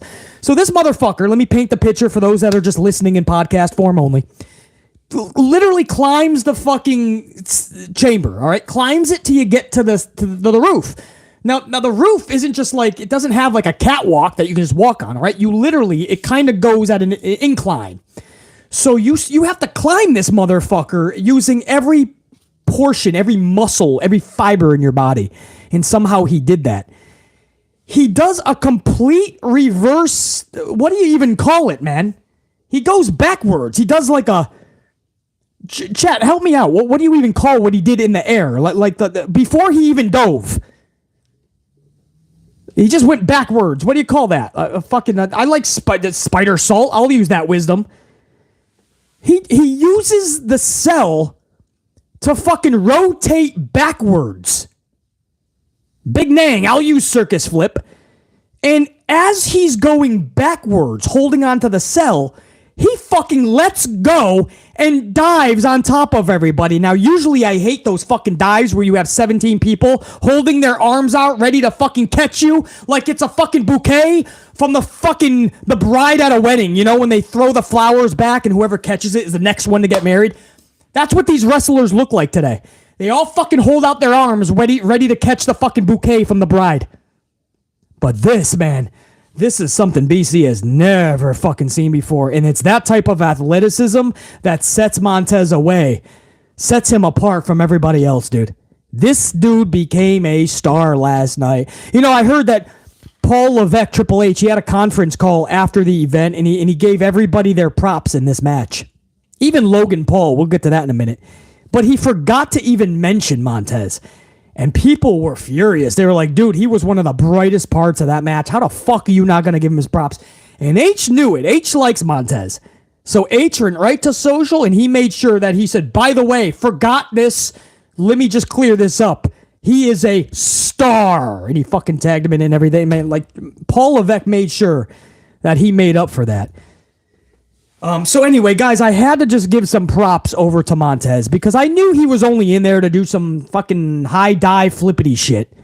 But what I saw from this dude, it has cemented what I already knew. He's ready for the big spotlight, man. He's ready for the big primetime shit. He's ready for the big boy shit. I'm sorry, not sorry, Dawkins. Whatever happens to him is going to happen. But it's Montez, man. The guy's too good to be in this irrelevant tag team in a non-existent division where you have weird judgment calls like the Viking Raiders, still to this day after 4 different repackages and a manager, Van Halen, the rock band, and they can't buy a victory. It's a non-existent division. The Street Profits aren't going to go anywhere because there's nowhere to go in the division. So I had to just give some props over to Montez on that fucking crazy splash. And after that, guys, Montez subsequently pinned Bronson Reed following a big frog splash from up high on the pod. So Bronson is eliminated. Montez didn't just do some cool flips and dives. Montez rocked the shit out of that chamber match and eliminated one of the biggest beasts in the match, Bronson. Gargano then hits a mind-boggling Frankensteiner on Rollins off of the top of a chamber pod. That was another badass fucking spot. Damien Priest eliminates Johnny Wrestling following a Razor's Edge. I felt that was a little too simplistic. Johnny Wrestling was badass in this match, and I felt that one little Razor's Edge, maybe we could have done a little bit more, right? Was it as simplistic as the way Nattie got eliminated earlier with just a super kick by Carmella? No. Razor's Edge is a little bit more diabolical and vicious and badass. I don't know, chat. Do you think they're going to go with a Damien Priest versus Johnny Wrestling feud toward Mania? That could be pretty fun. I don't think Damien Priest has anything. I don't think they have anything planned for Johnny Wrestling. I think Damien Priest could use something big. I think Johnny Wrestling could. And I think that could be something good if given the right storyline. Just an exhibition match. No title on the line. Nothing like that. It's either that or they just have nothing. So we'll see. But Gargano is eliminated, number 2 from Damien Priest. Montez Ford then eliminates Damien Priest third with the blockbuster. Rollins played the role of Dawkins with this one, and Priest is eliminated. Pretty cool. Rollins hits the stomp on Montez Ford. Theory sneaks in and gets the pin on Ford. Ford is eliminated. Theory and Rollins are your final 2 in the match. Now, Montez, and this is going to be big what I'm about to say, because you won't believe how many people think that this was real. Montez, guys, storyline injury, so the cage door can be left open for medical personnel. This would allow Logan Paul to sneak in and deliver a thunderous buckshot lariat followed by a stomp. Theory then hits A-Town down and pins Rollins. Theory wins the match, keeps his championship. I need to say that again. Montez was not actually injured last night, guys. It was a storyline injury, so the cage door, the chamber door would be, the main door would be open. because medical personnel and refs had to get in. Left open, and this brought in Logan Paul. So it was nothing at all was real on that. It was Montez, exactly. Somebody says, I think it was maybe Hugh up in the chat, sold beautifully, perfectly by Montez. Montez played it beautifully. Officials played it off great. Montez is just really good, not just at his offense, his defense, his selling. Montez is that fucking good.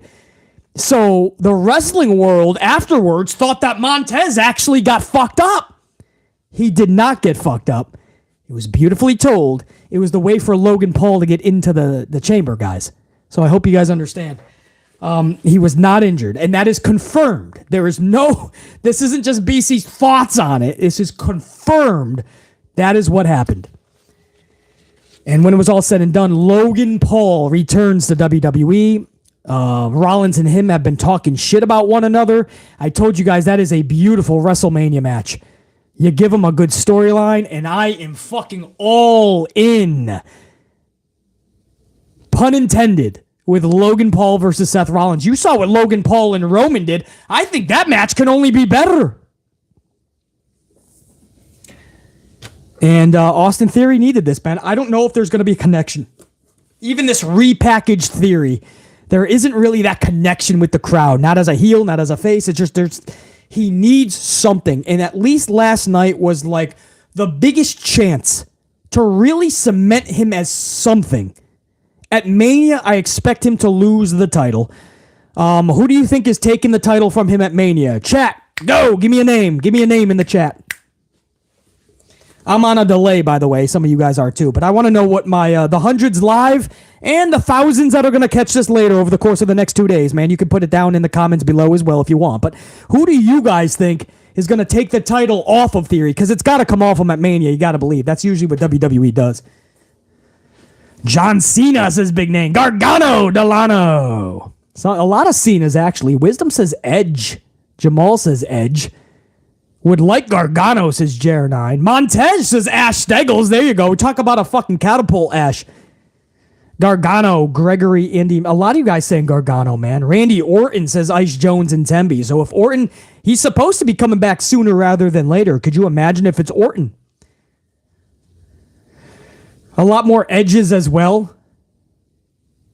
Tez's, yeah, you guys are saying that's good, man. So you got options, man. Edge would have to go over to the Raw brand, though, because, wait, Austin Theory is on the Raw brand, right? The red brand. Edge is Edge Raw still, actually? I think he is still Raw, isn't he? Edge is still Raw, bro. Oh, that could happen, man. You could possibly do Edge, man. I mean, now this is going to, right, half the fans are going to say it should be a young up-and-comer, not an old-timer, part-timer like Edge. And the other half is going to say, dude, that is a fucking iconic, epic moment for a lifetime. Don't deprive us of that moment. So I don't know if people would want to see that. Or you could do somebody like Johnny Wrestling, something fresh. I don't know, man. I'm cool with all of that. Thank you, chat. That's something to look into, man. We're going to find out a lot. We're going to find out Monday, actually, who's going to be taking him out, because it's going to be a much clearer picture, bro. Rick Boogs! I'm booging out! Who is that? Big name for mentioning fucking Rick Boogs? Now, he's definitely a blue brand, I believe. Anyway, guys, this is Austin Theory's best shot to just make people see that he is something special, so I don't mind this decision at all. This is absolutely going into the good column. I just don't know if it's... I mean, the match was really good, man. Montez Ford took it to another level. Logan Paul's interference was brilliant, I felt, and it really sets up Rollins and Logan Paul beautifully. Montez selling the injury was beautiful. The last two, Austin Theory finally having a moment that just seems right to me. The only question I have, guys, is this even considered to go into the great? I'm kind of on the fence. Was this a great chamber match? There was times where this match was so fucking good. I was like, oh, this might have to go into the great. So I don't know. I'm on the fence. I'm going to leave it to my chat if you don't mind. I'm going to put a poll up. It's already going into the good, guys. It's not going into the bad. So now it's just should it go into the great. So the question is going to be simple. Hold on, let me get that back. Should the U.S. title Elimination Chamber match go into... Oh, you know what? Get a great tally. So that's the question, guys. It's going to be up in your chat within the next 15 seconds. The question is simple. Should the U.S. title Elimination Chamber match get a great tally? It's going to be in your chat in the next 15 seconds. Guys, if you think it should just get a... It's not going into the bad. It was a really good match. And I like everything in it, even the winner. If you think it should just get a good, answer no. If you guys think that this match was good enough to be considered a great chamber match, then we're going to give it 2 more goods, because that's what equals a great, 2 goods. Just like every ugly equals 2 bads at the final tally. We just don't have a great column, because for 10 years, WWE hasn't done much great shit. We're starting to see that change a little bit. I need at least 100 of you guys to vote, okay? Oh, we're already at $1.50, man. I just put that up 30 seconds ago. See, this one's a little closer. I knew it would be. 64 are currently saying yes. 37 say no, it's just good, BC. All right, so this is going to be one of those things where I might have to leave this up definitely for 200. 63% to 37. Oh, this one's a little closer, but still dominantly, or at least leaning toward dominant would be 70 plus, but it's 63. It's pretty heavily in favor of this is going to get a great. I need at least 200 now. I'm going to get a little greedy here and ask for 200 votes at least.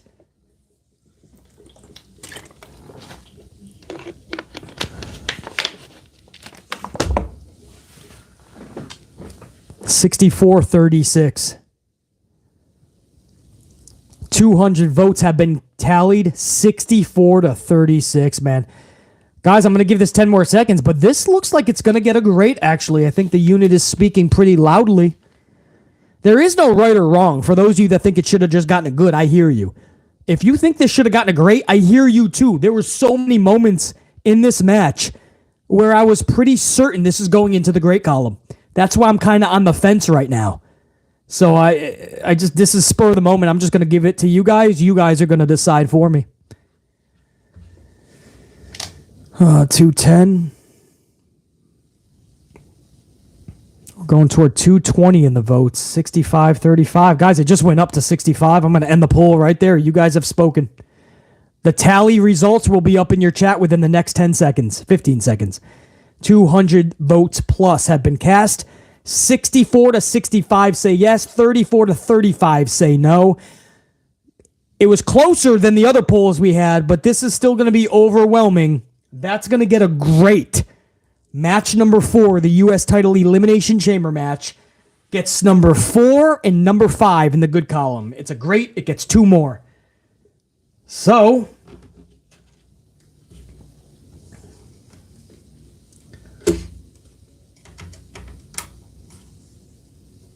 we are currently, after 4 matches, at 5 good, 1 ugly. Again, that ugly is going to turn into 2 bads at the end, so it's technically 5-2 going into the main event.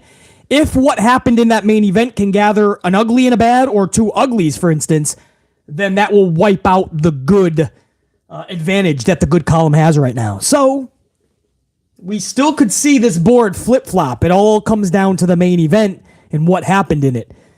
But after 4 matches, 5 good, 1 ugly. Unit, I appreciate the help. I really do, because I was kind of on the fence. Good or great for that chamber match. You guys really came through for me, so I got to give a salute. My gold team, my members of the channel, and my entire red team. Salute to you guys for helping out. And another big props too, man. We're about to hit 400 on the ups, on the likes. Make sure that gets to 400 so we can start the road to 500, man. That's huge. Appreciate that big time. Now, match number 5 was the main event. This was the undisputed Universal WWE title match. Champion Roman Reigns, which is out first, by the way. He uses his championship prerogative to go out first. And Sami Zayn, being the hometown kid, he gets to come out last. But it's Roman Reigns champion versus challenger Sami Zayn.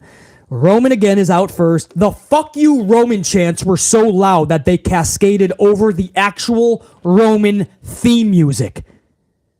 So guys, the theme music is beaming through Montreal, but the fuck you Roman chants are drowning it out. No lie, man. It was absolutely fucking wild to hear how loud he was getting disgraced, man. It was just like the fuck you Roman chants. Hey, you can fucking you could mute them out on Friday night because it's Fox, but on pay-per-view, at least on the Peacock, you were not drowning that shit out. They didn't even bother to mute it. Crowd was electric. Man, and Sami Zayn, that man, it's so good. It's the little things like theme music, you know what I mean? I'll give you an example. Like Roman Reigns, he's playing his heel character so good the past several years since he turned heel and this whole bloodline shit. But without a really good theme song, Roman Reigns might not be as far along as we all put him on that pedestal. Roman Reigns' theme song is something that you can listen to in the gym and totally get fucking jacked up for 2 hours. It's so badass. And Randy Orton, when he had the Evolution theme song, man, BC was all in. I mean, I was never a big Orton fan. I always saw how good he was. But when he had that Evolution theme song, man, that was the shit. And then he went to was it The Voices? Or there was a song before that. And it just lost all prestige to BC. Man, Randy Orton was not the same Randy Orton. And it was just a theme song change that just changed it up for BC. Yeah. And draw the line in the sand, trying to down who I am. I can't do it. It's fucking great. That theme song was the shit. Evolution is a mystery. That was the shit, man. But his song after that, do you guys remember there was a song, I think it was before Voices. Yeah. Burn in My Light. Was that the name of it? Yeah. Hey, nothing you can say. Nothing's gonna change what you've done to me. And I'm like, bro, you gotta get Evolution back. You have to get Evolution back. Yeah, exactly. Burn in My Light was it. Okay. So my point, though, guys, is just like that. Randy Orton just lost so much value to BC. The theme music was just like, no, get that back, bro. Theme music is everything. To hear Sami Zayn's theme music back at the right time for the crowd to really be into it. And I hate usually the chorus songs, right? When you just get a song just so the crowd can sing, like I feel Becky Lynch did that. What's Becky's? Something like that, or whatever. She did that obviously, so the crowd will go and chant along with it, right? Sing with it. Right, and then you get fucking Rollins. They were probably sitting at home eating fucking ice cream, or no, they're pretty in shape. They're eating fucking corn chips, some shit. And Rollins is probably like, I want a theme song that they sing to. So now, every fucking time Rollins is out there, all we get for 20 minutes,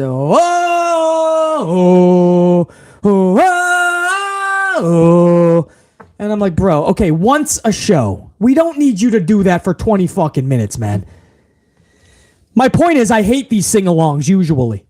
But for Sami Zayn, he was one of the originals, man. You think back in that black and gold, you remember in NXT and what made Sami Zayn, the fun in that theme song, the fun we all had. It was the right time to bring that back, man. So, absolutely so good to see G. Glover G. Glover. I just had a fucking funny mental page. Like Becky and Seth are at home eating corn chips after I don't know what they're fucking eating. And they just start putting on their own theme music and they're dancing and singing around their fucking living rooms. They're singing to each other's theme music. I don't know what Becky and Seth do. They seem like a pretty odd couple. Much respect to both of them, by the way. They're the best, but they're a very weird couple, right? I mean, I think we know that, right? Seth always raids Becky's closet for new wardrobe to wear on Raw. So anyway, that's my theme. It was just so good to hear Sami Zayn's theme, dude. And the crowd is electric. You're in Canada. Montreal, hometown. Now here comes the decision, right? This is the biggest call. Up there with Kana's call for 3H's, Paul Levesque. Bro, what are you going to do? You cannot have Roman Reigns, his whole 2-year reign, be to end it 30, 40 days before WrestleMania. Guys, you may not want to hear this. This is going to be hard to hear. It may not be what you want to hear. There was no way under the sun that Samuel Zayn could walk out of Montreal with that title. There's no way. I know we all loved what's been going on with the Bloodline storyline. We've all been loving it. There's no fucking way that Cody Rhodes can be done dirty like that. This is his journey. It always has been. Cody Rhodes is just the fucking guy. Now, as a console, I've always said I would have been down if you separate the titles. I don't think Roman should have both titles. He doesn't even work Mondays. He barely works Fridays. The title should be split up. You can run it back and have Sami and Roman because it doesn't look like you're getting The Rock anyway. And it looks like Stone Cold and Roman would be for Saudi, so Stone Cold can get a quick $1 million. Sami on night 1. Night 2, Cody Rhodes. There's 2 nights of Mania. Roman has 2 titles. He main events both nights. And I told you guys 100 times, there's a way where he can lose both nights and Roman will be just fine. I have 100 creative ways that Roman could actually lose both nights and he will be just fine. In fact, the next night on Raw, he becomes even more diabolical. He becomes even more vicious, more badass, and is put on an even higher pedestal. Don't think that he just can't lose back-to-back in both titles in one weekend. He just has the worst weekend of his fucking life. It absolutely can realistically happen. My point is, I'm an advocate for that. There was no way last night that Sami can walk away as the winner, guys. And there's no way that he should be put into a triple threat at Mania because Cody and Roman does not need that. And it's only going to dilute the waters and dilute the value. It's going to devalue Cody and Roman Reigns, just like Daniel Bryan did. Bryan Danielson with fucking, who was it? Edge and Roman just a couple of years ago. Am I right? Because even Bryan Danielson said that. He said, I didn't know what I was doing in there. He said, I still to this day don't think I should have been in that match. So why was Daniel Bryan in that match? Just to add him in there as the third wheel. Just like Charlotte Flair was added to Ronda Rousey and Becky Lynch at WrestleMania when she never needed to be. There's no reason to insert Sami Zayn into Cody and Roman's business.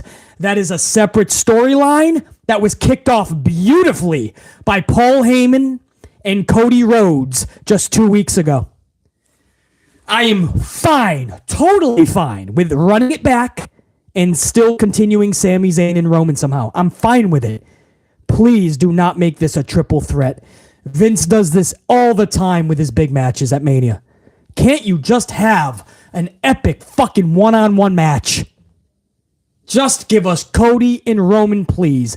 I could not wait to see Edge and Roman at WrestleMania a few years ago.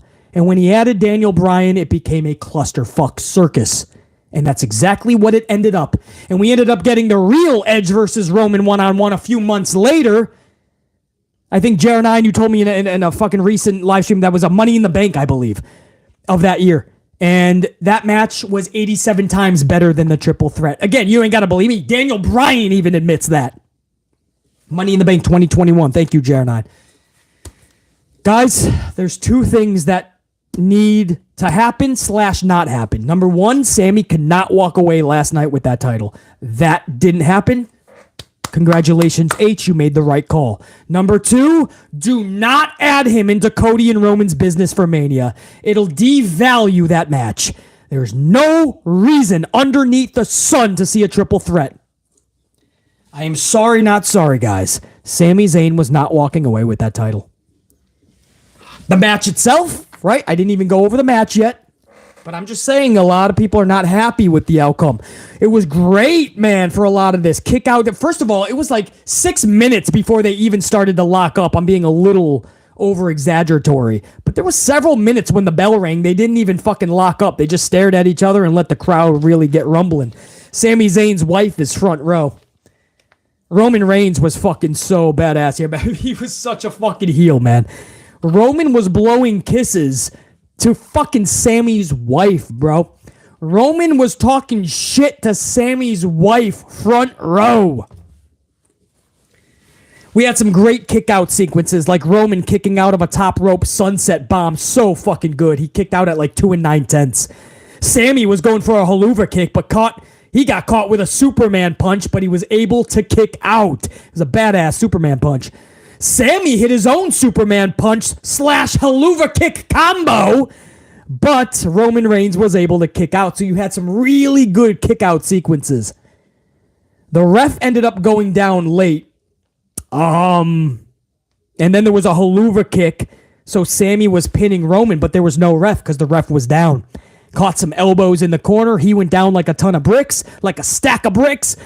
And a haluva kick is hit. The crowd starts chanting to like 13 until they forgot how to count or some shit. I don't know why they would go to 13, or maybe they were just saying, well, you know what? This could go to 100, and I'm fucking too lazy to count to 100. But the crowd turned into the referee, but there was no ref. So technically, you could use that to add him into a triple threat match with Cody and Roman. And again, I hope they don't do that. Cody won the Royal Rumble. You are literally making the Rumble look like a fucking circus if you just add somebody in. They did that to Edge. Edge earned his right to Roman one-on-one at Mania by winning the Rumble, and they just added Daniel Bryan because he started to cry every week. Do you guys remember? JR9 Gaming, my right-hand man on the channel. Am I right, JR9? That's exactly what happened. Edge won the Rumble, earned his shot one-on-one. Daniel Bryan cried for 4 weeks, and he got put on in the last minute. That's what happened, guys. And I like Daniel Bryan. I'm not saying he cried just on his own. There was storyline because they didn't have anything for him, and they thought that's the most lazy thing to do. That's the storyline, was that Daniel Bryan thinks he should be in it. I don't give a fuck what you do. I believe I should have $1 billion, a fucking Corvette on a fuck that can drive on the ocean. That'd be fucking awesome. Doesn't matter what you didn't win. You didn't win the Rumble, bro. Yeah, Batista won the Rumble and they added Bryan too. You remember that shit, Iman? Good call, Iman. I'm just giving you a couple examples, like the Edge Roman thing and the fucking Becky Lynch Ronda Rousey shit. Rousey wins the Rumble and then they add somebody. It's all bullshit, bro. Or no, did Rousey win the Rumble? I don't even fucking know how Charlotte got added to that, but that was pretty last second. So my point is, man, I hope they don't use that. You know, when the referee was down, Sami technically pinned Roman. Man, come on, bro. Now, when the ref was down, Jimmy Uso hits the ring and destroys Sami Zayn. Another referee comes in, but he gets Superman punched by Roman Reigns and is out. It was pretty funny. A couple minutes before, Roman thought that the referee spot was then. So Roman goes to Superman punch the ref, but the ref jumps out of the way like, bro, it ain't yet. So then 2 minutes later, Roman had to do the same spot, and this time he connected with the ref. So Roman got a little confused there of when to knock out the second ref. But the second ref ends up going down with a Superman punch. Jey Uso now hits the ring. Now right there, a lot of what we heard, they're not allowed to go to Canada. Remember we heard that? Usos are not allowed to go to Canada, and that's why they were fucking taken off of the fucking event. Well, it looks like they were in Canada last night, unless it was some cool CGI shit. I mean, I'm seeing some really cool things with television shows and movies. I mean, maybe the Usos were CGI'd, but it looked like they were in Canada. Jey Uso is now in the ring after the second referee gets dropped by the Superman punch.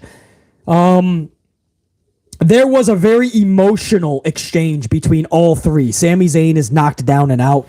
Roman has a chair, Jey standing between them. Roman is like, you got to choose, it's me or it's him. He gives Jey the chair and says, do it. Jey refuses. Roman takes the chair back and says, you're good for nothing. I got to do everything myself. Get out of my way. At one point, Jey, when he did have the chair, looked like he was going to hit Roman, but Roman got it turned around. So he takes the fucking chair. Sami goes to spear Roman. Roman moves. Sami spears Jey. Bro, that's when you know you got a good storyline going, because people, even BC was like, no!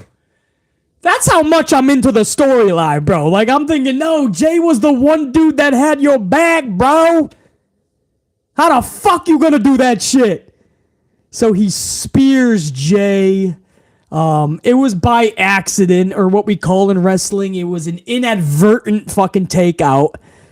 And Jey gets dropped. And I'm like, no, bro. Jey's either gonna be really pissed, or this is, I don't know, man. Good storyline when you got BC hooked like that. So Jey is taken out, and then at that point, Roman just starts beating the shit. Was it a spear first? Yeah, Sami spears Jey inadvertently, and then Roman, I think, speared him, and then took a steel chair and started annihilating Sami Zayn, guys. And then it was followed by a spear. That's what it was. He beat the shit out of him with the steel chair, speared the fuck out of him, and then pinned him in his hometown. 1, 2, 3. Sami Zayn falls way short of doing what he came to his hometown Montreal to do, and that is defeat Roman Reigns and take that championship. Post-match, Bloodline puts a beating on Sami Zayn. Kevin Owens' music hits, of course, Montreal. Owens comes down to the ring. Owens has one fucking thing on his dome piece, take out Roman. He ends up stunnering Roman, stunners Jimmy. And he's about to take out Roman again. Roman's in the corner, but he looks behind him, and Sami is now on his feet, and he just says, go ahead. He just lets Sami give one last haluva kick to Roman, and then Owens gets out of the ring, and Sami's just looking at him like, damn, bro, you really were my only boy this whole time, and I should have listened to you. It was beautiful storytelling. At first, I was kind of pissed. I'm like, bro, KO, you just let this dude get beat up by everybody. 3-on-1 at one point, judging by what Jey was going to do. And Paul Heyman. Paul Heyman was hilarious. He tried to, fucking punch Sami at one point. No, it was Kevin Owens. When Kevin Owens came down post-match, Paul Heyman tried to fucking, his punches were like, if Hornswoggle is, flicking you or something, man. It was hilarious to see fucking Paul Heyman try to punch Owens. Owens is like, really, bro? And stunners Paul Heyman. But my point is, it's the Bloodline versus Sami. Sami is clearly not going to be able to win this. And Kevin Owens chooses after the match to show up. I was pissed off. Storyline-wise. Again, BC's all into this story. So I'm thinking this makes no sense. But then it absolutely made sense. Look at how Owens was reacting. Look why Owens came out. Owens didn't even give a fuck about Sami in that moment. He just wanted Roman. So it did make sense. You got to remember, Owens at this point, Owens and Sami are not friends storyline-wise. Owens tried to help Sami a million times. Sami never wanted to listen. At the Rumble, they just got the shit kicked out of one another, and that's the last we've seen of Owens. So storyline, guys, this actually does make sense. Owens was not trying to help Sami. Owens was out there for some fucking revenge and take out Roman. He just happens to be, him and Sami just had a moment. So BC actually understands a lot better, man. A few minutes after I was a little bit perturbed by that storyline plot twist hole, because I did think it was a plot hole. But it was not a plot hole. It was actually very beautifully told. And this sets up, if they want to, they can go with Sami Zayn, because again, I just don't see how it's Sami and not Cody who's winning the title. I think this is Cody's championship to win. So what you can do with Sami and KO, Sami Zayn, Kevin Owens versus the Usos. Jey got speared. Jey's not going to be happy with Sami. So figure it out over the next couple of shows. Somehow Jey and Jimmy are going to defend those titles. And does Jey turn on Jimmy? Maybe Jey's conflicted the whole rest of the month. and Jay turns on the Bloodline at Mania, and that's how Sami and KO win the titles, guys. Because Jey Uso has had enough, even with his own brother. And maybe because of Jay turning his back finally, once and for all at WrestleMania on the Bloodline, that helped Sami Zayn and Kevin Owens become new tag team champions. That could be. But it does give them a big tag team match because right now the Usos don't have anybody. I mean, who's it going to be? Drew McIntyre and Sheamus? Wow, that's going to excite us when they win the tag titles. So Kevin Owens leaves at that point, and Sami Zayn he's getting a good reaction from his hometown. His theme music is kicked in, but he's got his head in his hands because he knows he failed. He failed himself. He failed his hometown, his fans, and he's sad. He's pissed off. But he knows he did something special. He's got the support and the adulation of the crowd, his hometown, and so he salutes them, and we go off the air, and that ends the night. There you go, guys. That's it. The main event was, it was so well done. Absolutely so well done. Sami did not walk away with that title, which means that we still have Cody and Roman as of now. No triple threat, thankfully. Triple threat. Triple it better not be. That's all better. That's almost it better not turn into a triple threat. Cody versus Roman 1-on-1. And after last night, we still have that match intact. That's awesome. Number 2, you are set up beautifully if you want to do Kevin Owens, Sami Zayn against Usos at WrestleMania. You are set up beautifully. Crowd was on fire last night. The story was told beautifully. The match was good. It was overbooked at the end, but I love overbooked as long as it's once in a while. I don't mind overbooked at all. Overbooked has always had its place in pro wrestling. If it's overdone and you got 3 out of 5 matches overbooked, yeah, that's too much. But overbooked can be good when it's once in a blue moon. Man, that was good, guys. That was absolutely... that main event goes into the good column, which makes that 6. We went off the air at that point, which means Elimination Chamber 2023. The final tally. 6 good. That ugly is going to turn into a bad. Or 2 bads, my bad. That ugly gets taken away, and that becomes 2 bads. When it was all said and done, the Elimination Chamber 2023 is a 6-2, a damn good pay-per-view premium live event. The return of Kevin Owens, setting up and becoming a big part of that Bloodline storyline once again. Logan Paul sets up his match with Seth Rollins. A couple of damn good chamber matches. And a mixed tag exhibition match that easily could have stole the show with Beth and Edge in the Judgment Day. The only kind of black cloud on the event was easily Brock Lesnar and Bobby Lashley. And even that, the post-match temper tantrum was kind of fun to see. But that was just a stupid way to end the Brock Lesnar match in 4.5 minutes. 6-2, guys! Pretty fucking fair, right? Again, even if you don't like it or you would have had it differently, I understand. But we just broke down the whole entire fucking show. I think that's pretty fucking fair. My unit was a part of the entire fucking process. Thank you, James. Appreciate that, man. JR9, you know it, bro. We just did that shit together, so it's not like it was just the way that I looked at it. We all did that together. Yeah, and then you had, even Sammy's wife was a part of this. I just thought it was brilliant, man. The crowd, Montreal really came up big, man. We were hoping they were going to show up and show out for that. So, awesome, man. Over 400 on the ups. I so appreciate that. That's going to help the algorithm when we're done being live. In the thousands, once it hits the algorithm. For some reason, the tube only hits the algorithm for live streams after we're live. Stupid. It's absolutely backwards. But the algorithm's going to kick in when we're done being live. Thousands of people are going to be able to catch this, and it's because of you guys. And they're going to see that we rocked it out. So do me a favor. Let's really kick it into high gear. Let's get that shit over 450 on the road to 500 on the ups, man. RMAC3, I appreciate that, man. Great review, BC. I appreciate that, man. Tony, I appreciate that. Salute right back to you. Same with you, Malachi. Tony, we definitely rocked out, man. Over 450, definitely a legend, no question. Johnny, I appreciate that. Everybody, man. All my red team, especially my gold team, man. All my green names, my gold card members. Thank you for rocking out with the last 2 hours with BC. Until next time, man, we'll be right back doing it for Monday Night Raw. Check you guys. I'm going to stick around. Anybody wants to stick around, drink some more coffee with BC? I'm going to go over some super chats now. So anybody that wants to stick around, man, I'd love to have you. Shoot the shit with BC. But anybody that's checking out, thank you guys so much for the last 2 hours. It's been a wild ride. Elimination Chamber, I thought it was fun. I thought it was good while I was watching it. Going over it live with you guys, looks like I was right. 6-2. Check you guys, man. Check you guys. So long. Top guy, I'm out. My amp unit, I should say, is out. I'm sticking around for a little bit. My amp unit, check you. Thank you so much, guys. Salute.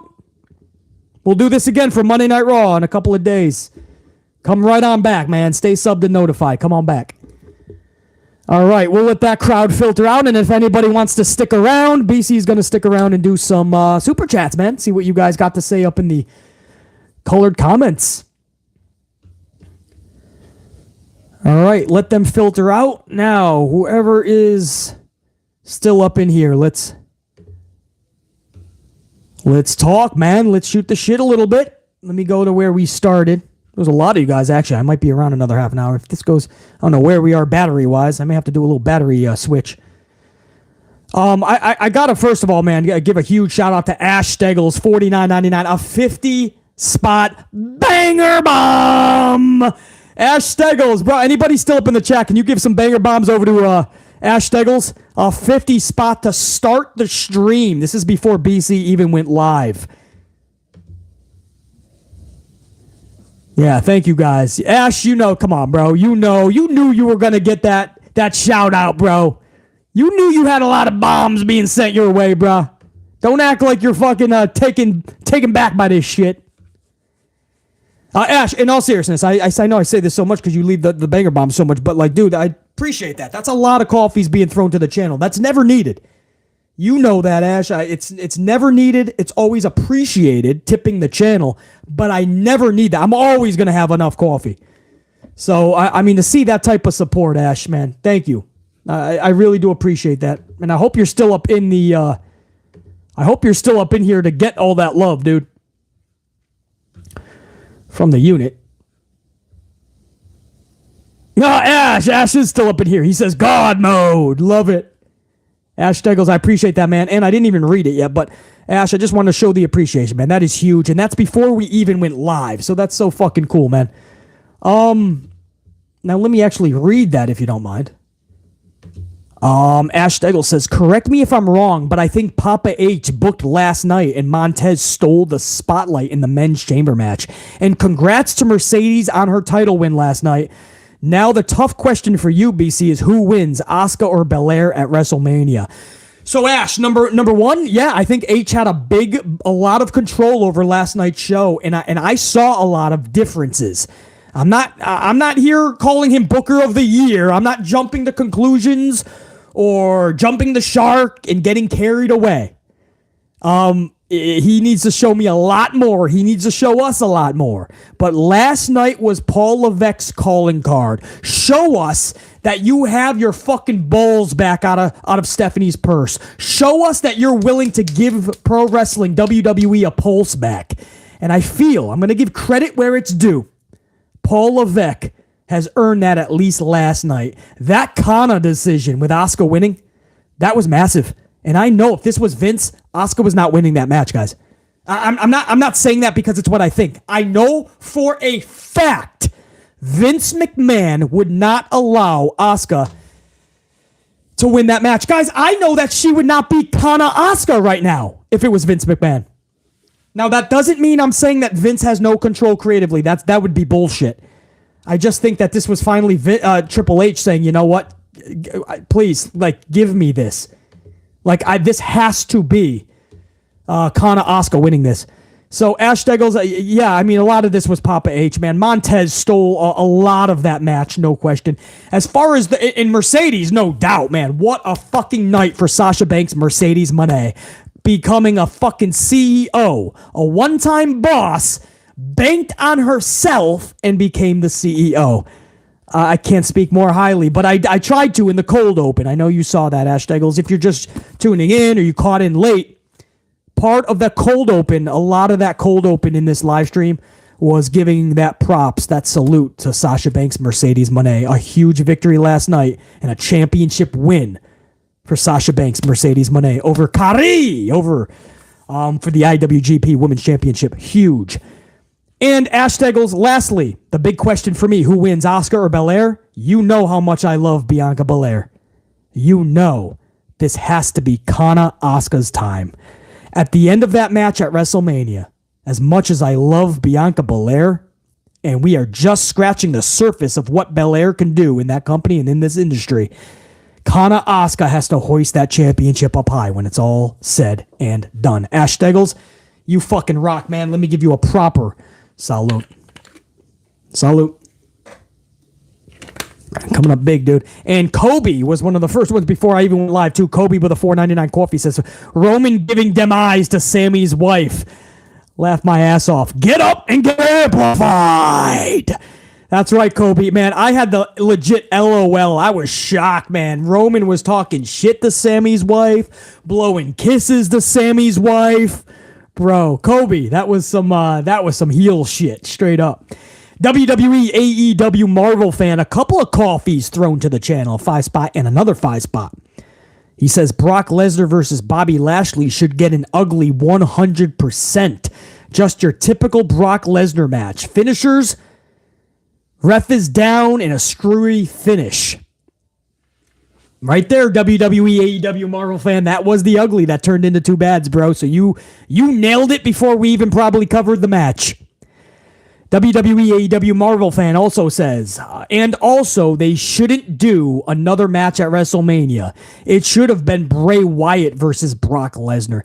They had me sold on that when Bray said he wants the winner of Bobby and Brock. I thought about that, and I'm like, do that, please. But it looks like it's going to be Lashley versus Bray Wyatt. And yeah, they should not. Lashley and Brock, I'm hearing word that they might run it back at WrestleMania. Lashley and Brock yet again. Steel cage match or some shit. No DQ. No, I don't think anybody needs to see a Lashley-Brock match again. We've seen enough. It doesn't fucking work. If you needed any more evidence of that, you saw it last night. JL 2 spot. The GOAT BC. Should Braun Breaker beat Cody at SummerSlam? I'm guessing you mean SummerSlam instead of Survivor Series, right? SS. Should Braun Breaker defeat Cody at SummerSlam? No. I think Braun Breaker should be built and booked beast status when he gets to the main roster. I think him and Cody should run it back a couple of times in a great matches, because they will have great matches. I don't see Cody losing the championship at SummerSlam that quickly anyway. On top of that, not Braun Breaker. So I'm going to say no. JR9, I'm down with that. Book Gunther B status. So JR9, he would have to lose the IC at Mania, correct? And then go on to something bigger. That's how they used to do it back in the day. The IC champion would drop the championship, and everybody's like, "Oh no! Now their push is done." No, back in the day, you would drop it because you have been elevated to the highest tier. Now you get to go for the world title down the line after a good storyline, so it makes sense. So, JR9, yeah, that's that Gunther, man. If you do it properly, yeah, I can be down with that times 10. So JL, I say no. J. Not JL, just J with $1.99 says, does Sami have potential to be larger than life, BC? Oh. Larger than life. I can't say no because he's on cloud 9 right now. I don't know if that was his peak, or is that crowd in this storyline with the bloodline going to carry over for the next year, 2 years, 5 years? I don't know what the future holds for Sami Zayn status-wise. I know that he's got the potential to be a massive star in WWE. I don't know about larger than life.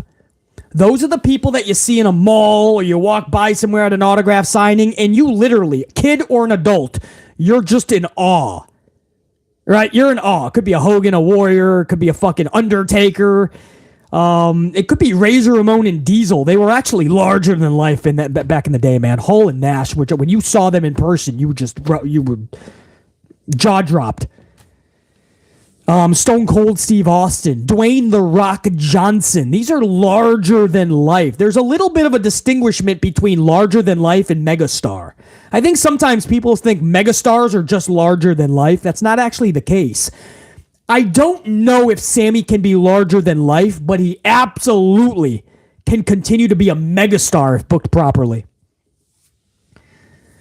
Emmanuel Kataspati. Emmanuel. 5-spot coffee says, I don't like overbooking. Laugh my ass off. Yeah, there's a lot of people that jump to that in the main event, for instance, but there wasn't too much overbooking, man. Logan Paul with the run in the chamber match made perfect sense. He saw an opportunity when the refs were in there for the storyline injury of Montez. And in the main event, Bloodline storyline alone has been overbooked. So Emmanuel, when overdone, no, yeah. Emmanuel says I was just being ironic or sarcastic. No, I totally get that, bro. But I'm just saying that a lot of people were claiming that after the show. They were saying, oh, completely overbooked in that. And I was like, not necessarily, man. I think it fit perfectly. But Emmanuel, I totally got you, brother. Good to see you up in here. And I believe, Emmanuel, you were one of the first motherfuckers up in that chat. I had just put this thing live. Before I went live, I put the vid up to tell everyone that in about 50 minutes I was going to go live. And Emmanuel was one of the first people up in here. Salute, bro. Jeffrey Ross, $4.99. Jeffrey Ross says, couldn't get Naomi versus Asuka a few years ago at Mania, but at least they didn't mess up Bianca versus Asuka. Red and gold team, go! Yeah, no doubt, man. I look at it like this, Jeffrey Ross, too, and I've said this many times recently. I think Rhea Ripley should have went for Bianca Belair's title. I think they botched Rhea Ripley and Charlotte, just how I feel, because now Ripley's going to be more of the face, because people are going to end up booing week by week more and more Charlotte. And Rhea is supposed to be in a diabolical heel faction like Judgment Day. So it's going to muddy the waters. Rhea's going to end up being cheered. Your face, Charlotte's going to be more booed at Mania. It's going to muddy the waters. I don't like that match at all, and I don't think that she should be going red brand over to blue brand. It's weird. Judgment Day is firmly planted on the red brand. But since you made that mistake in botch, I said from that day on, the only way to resurrect this into something good, make this into something good, I should say, is now Kana Asuka has to somehow take on Bianca at Mania. And then we can salvage this. So I absolutely agree with you. At least they didn't mess up Bianca and Asuka, because that would be a double botch, and that would absolutely just be criminal, man. So Jeffrey Ross, short answer, completely agree, man. Sam Byers up in here, man. 5-spot super emoji. What do you call that? A sticker. Sam Byers, I see that, bro. Always good to see you up in here, Sam Byers. Just like Otis Linkman, 5-spot, I think Sami deserves a world title. He should win Money in the Bank and cash in for the Universal title. What do you think? Otis, I'm not against him winning a world title at all. Again, I like the idea of a double title match. Split the titles up. Roman one night, Roman second night. Cody one night, Sami the other night. I'm okay with that. If you want to go through hoops like Money in the Bank, things like that, I'm cool with it. Otis, as long as you just split the titles up, absolutely I'm okay with Sami holding one of those fucking titles in the future. Absolutely, Otis Linkman. Anthony Boley, 10-spot. When it comes to the Asian talent, BC, VKM does nothing with them and trashes them and puts them in catering. Anthony Boley, I see that as well, right? But let's not just take BC or Anthony's words for it. Let's go off of what Anthony Boley just said, right? I mean, think about it. Asuka, Kairi Sane, you guys, who else recently? Or I guess we could go back to Japanese talent and even Chinese. Yeah, I think you said straight out Asian talent. I think you said that for a reason because even Xia Li, who I believe is straight Chinese talent, gets absolutely nothing on the main roster. From Vince anyway. Now I'm hoping that plans are in motion with 3H's to make something out of Xia Li because Xia Li is basically the female version of Brock. So realistically badass. Io, for sure. Io is one of the best female wrestlers in the world and has been reduced to a non-existent. She's basically doing what Sasha and Naomi ran away from, and Sasha and Bayley before them ran away from the tag team division because there was none for the women. So they literally walked away from WWE because they're like, dude, there's no division. Io is now having to put up in a no division, holding titles through airports that have no value with Dakota Kai. Shinsuke Nakamura has been on the roster for years and years and has gotten nothing. A U.S. title here, maybe an IC title, and no momentum afterwards. No momentum with the fucking title. Kenta, nothing in WWE. Mia Yim has become a Munchkin. Her new name, Munchkin. I don't know. You guys can keep going and on. You're exactly right, Anthony Boley. He sees nothing in them. You have to be blonde hair, blue-eyed, big-boobed helps, and then you'll be on all the posters. You'll be on the side of the fucking... You'll be on the side of the trailers. I tell you, man. Starting to change, though. Starting to change it up. You know? Somebody like Bianca has gotten a lot more than I've seen a lot of wrestlers before her get. The fact that Vince was so high on Raquel Rodriguez tells us, I mean... a little bit of a change, but when it comes to the final fucking massive decisions, it's still the same fucking people. Still the same ones. It's a shame, guys, because Vince McMahon will trust people, and this is not a shade to them. I actually like Carmella, to be honest with you.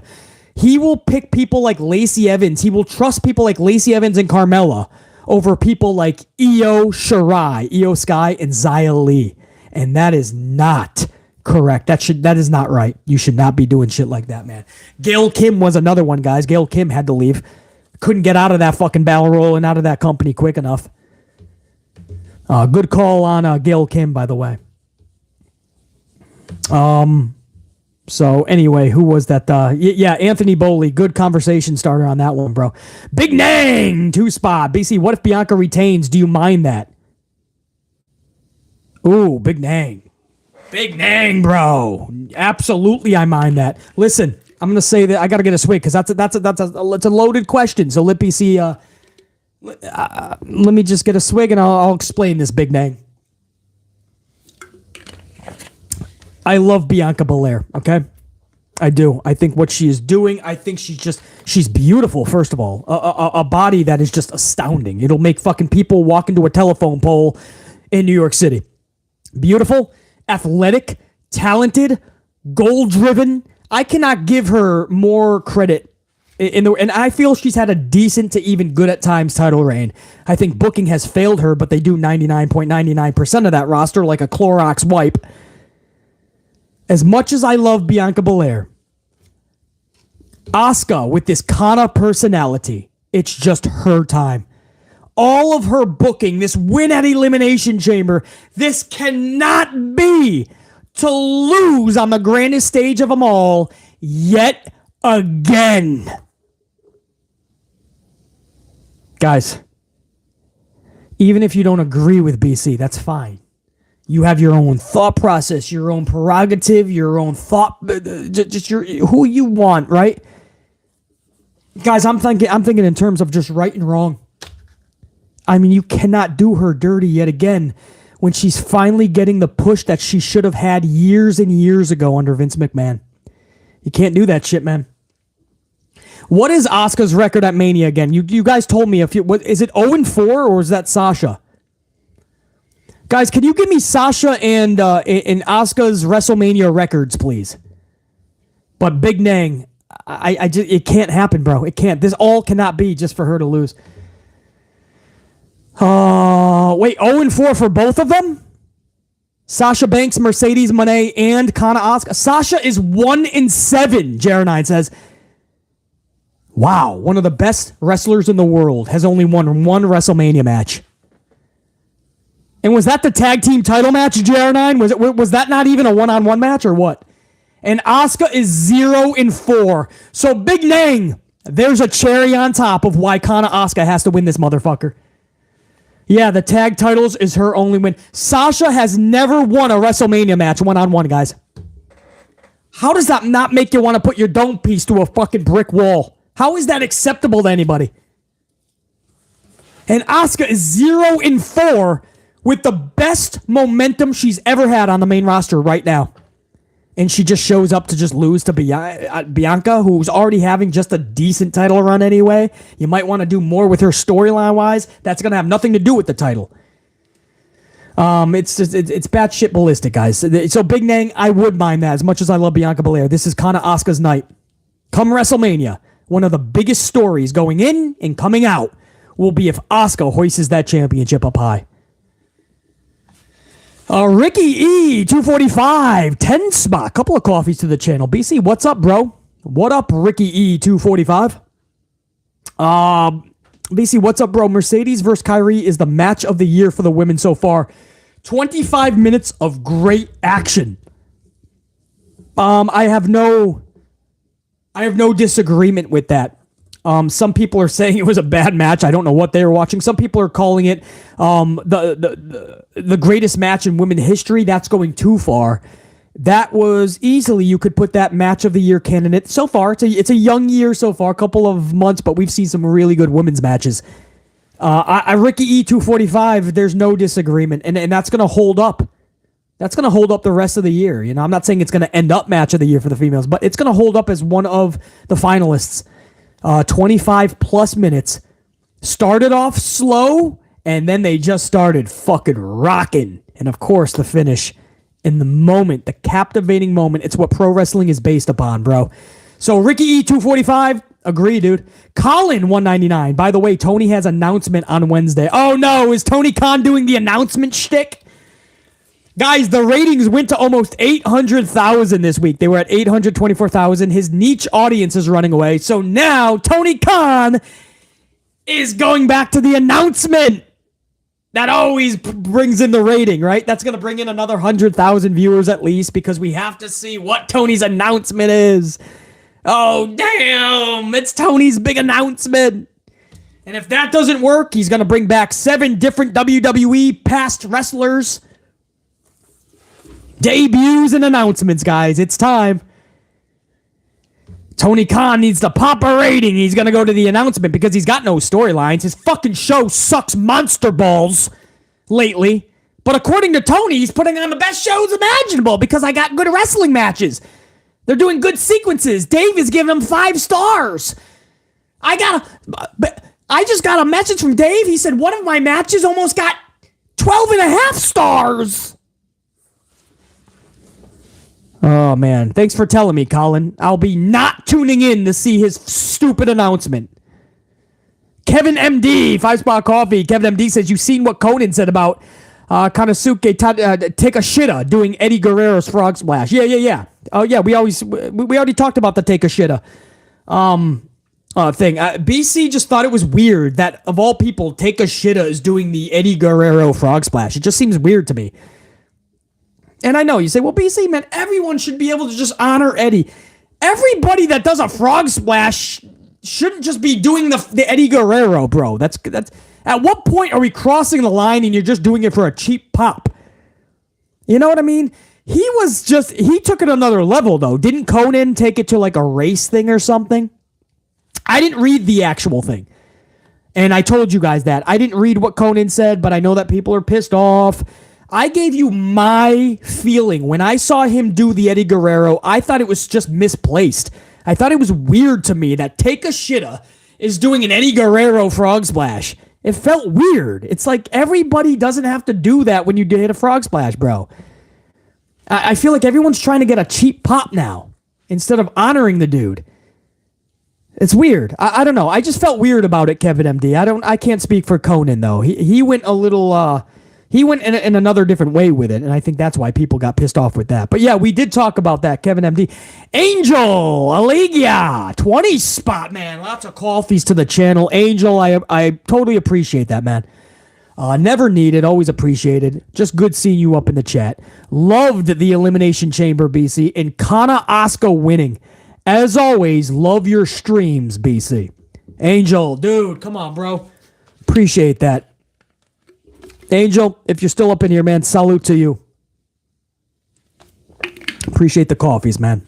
And as you say, always love your streams, BC. Always love having you up in them, dude.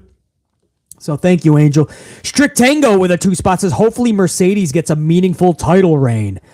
Yeah, I think that's one of the only things that people are a little upset with Strict Tango is that Kairi, for those of you that don't know her title reign or don't know too much about the IWGP Women's Championship, she didn't have a long reign. So I do agree with people. Like, some are saying, that sucks. That was too short. Like, good for Mercedes. They took a shit on Kairi. I don't see it that way. I think Mercedes had to win this title. It had to be right now. Sucks that it was on the Elimination Chamber night, and that stole a lot of headlines. But I just think that, Kairi, it would have been nice if she had a longer one. I think that same thing can't happen for Mercedes. Mercedes has to have a long reign. I like what she put up on her social, though, one of those stupid fucking social media sites. There's a million of them. But she says, Sasha, after she won the title, or Mercedes, my bad. I say Sasha because a lot of you guys still know her as Sasha Banks as well.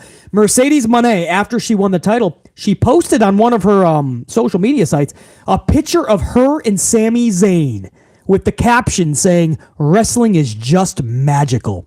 Knowing that Sami just had a magical night, and this was one of the most magical nights she will ever have in her career. So I thought it's really cool that she showed that love over to Sami in WWE. Strict Tango. Yeah, me too, man. Jay, 199, turn Dawkins heel on Montez. Yeah, I'm okay with that, Jay. And then you have to really, what's the word that I want? You have to iron out all of the plans for Dawkins if you're going to do a Dawkins heel turn on Montez. And then you're going to have to really give Dawkins so much care. It's going to take a lot of care and effort. Because the turn is just going to be a wow moment for the week.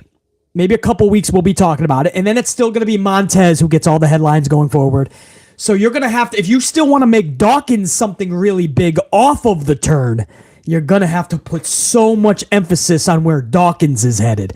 So it's tricky. It's easier said than done, Jay. Trust me on this. But I fully, I agree with you. But it would take so much work if you're going to do the heel turn type thing. Dawkins turns on Montez, but Montez is going to have to go on his own. We saw last night, there's no more debating it. Montez is a superstar. It's just about when they're going to fucking finally, do the deed and let Montez be the star that he's already destined to be.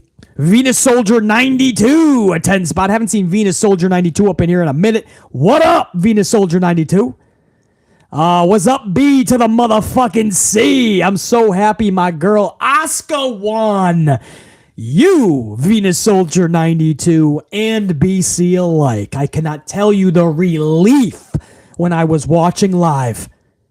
The relief for so many reasons. But that's half the battle, Venus Soldier 92. Now we got to go over to Mania. And we got to finish the job, right? What did Cody say last week on Raw? Finish the story. Finish the story. Drama King, 5 spot and a 5 spot. Couple of coffees thrown to the channel. Drama King, appreciate you big time, man. I love Jamie Hayter, so it hurts to see TK botching her reign. Drama King, perfect example. Jamie Hayter is one of those instances where she wins the title. And easily, the headline could have been, who the fuck is Jamie Hayter? Why should we care? But instead, people were on board with it. People are like, I like Jamie Hayter. People are like, I love Jamie Hayter. People were saying that this could be a good reign if TK knows what he's doing and does it properly. Instead, Drama King. And it's so cool to see AEW fans be honest on this channel. I love it. Thank you, Drama King, for coming forward and saying that. As a big Jamie Hayter fan, you know that it's a botch. He doesn't know what to do with his whole roster. And the women's roster, TK is even more lost. And somebody who should have all the momentum in the world right now, especially with a fucking title, Fuck are we doing? She's becoming more and more by the week, by the show. She's becoming non-existent, irrelevant to another stratosphere. That's bullshit. She had a lot of momentum and a lot of fan support. And in just a few weeks, Tony Khan brought her right the fuck. It's the same thing I saw with Vince McMahon. They're just doing it differently. They refuse to create big stars. Wardlow is getting the biggest reactions imaginable, and he takes them off TV for months at a time. FTR is one of the biggest tag teams in the world without WWE, and he takes them off of Dynamite. You can get titles elsewhere. When you come to Dynamite, you're going to have one-on-one matches. You're going to have 10-man tags. Whenever you do have tag team matches on Dynamite, you're going to lose them. Totally fucked up, FTR. When Darby was having in Orange Cassidy those big runs the first couple of times, he fucking wrecked them. Until Tony wanted to do it on his time. Wrestling doesn't always work like that, man. Could you imagine if they postponed the Sami Zayn Bloodline storyline because it wasn't on Vince's time? Tony Khan does exactly what Vince does. We just refuse to believe it. He ruins people that could be megastars. Drama King, thank you for telling the truth on this fucking on this channel, man. Tony Khan is too busy making fucked up calls like Colt and Austin beating the Acclaimed for tag titles. And then I'm going to put the Acclaimed in a 10-man fucking tag on Dynamite the next week as a consolation prize. And then to win the tag titles back and play hot potato, I'm going to make a 4-way tag team match for Revolution last minute. But I'm sure we're going to bypass it. We're going to turn a blind eye and we're going to give Tony Khan Booker of the fucking year. Drama King also says, I'm so glad Roman retained last night. It needed to happen. This is Cody's story to tell, so he has to be the one to dethrone Roman. Exclamation point, exclamation point, exclamation point, Drama King. I've been saying that for the longest, man. Absolutely. JL, 2-spot, BC the GOAT. Do you think Breaker is number one? I think so.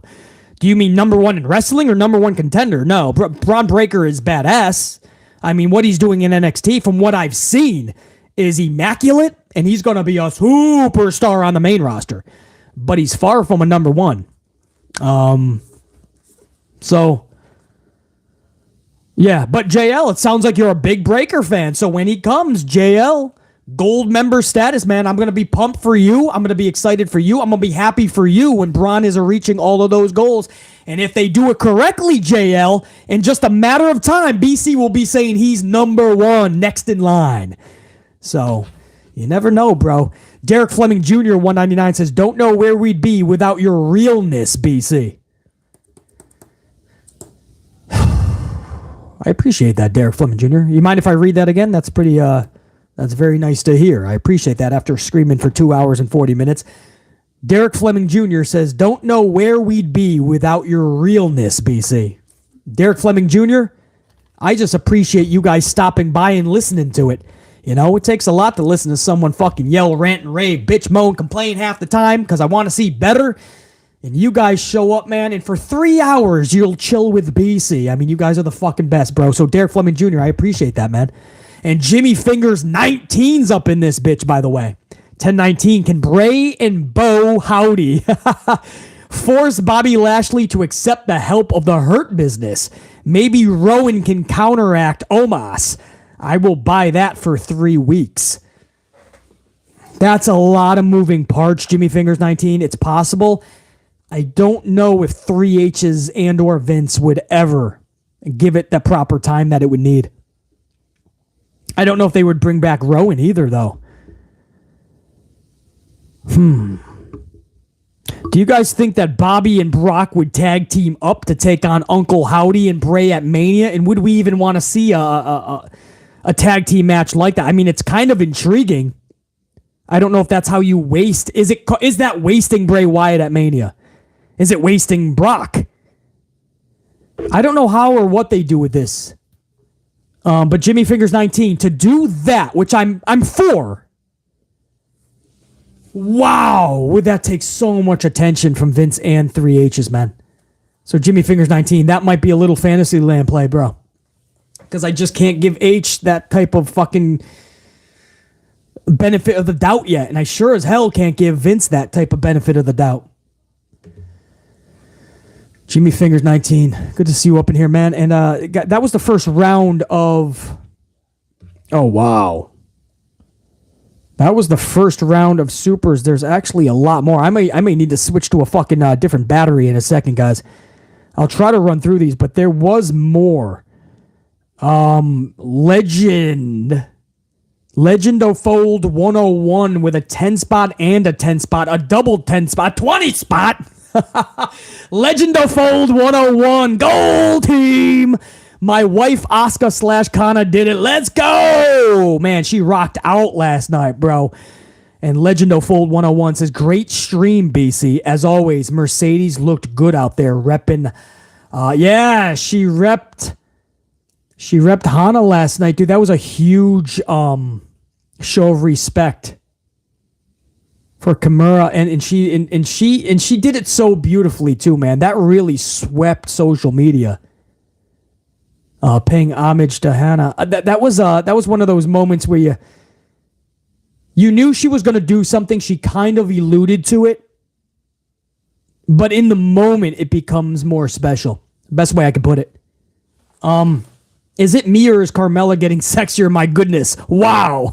Says Legend of Fold 101. Sami and Roman was incredible. Yeah, Sami and Roman was definitely so good. And Carmella she's just a beautiful woman, period, you know. I think she started out as a Lakers dancer and then got into pro wrestling. So she was always fucking beautiful. Jimmy Fingers 19-5-19. I get disappointed when the ring announcers and play-by-play don't announce Asuka as Kana Asuka. I wanted to hear that after the big W last night. I know, bro. I know, Jimmy Fingers 19. I still call her that. You know that. Kana Asuka, because that's her personality. And that's just what I'm going to continue to do. New people to the channel are going to be like, why does he keep calling her Kana Asuka, man? That's not her name. It's definitely her personality and her character now. Yo, Dave is up in here, man, or was it anyway? Dave Mealy 999 says, you know, Mercedes is one of a kind talent when Mickie James herself gives her a huge shout out and congratulations. Mickie versus Mercedes would have been a straight dream match.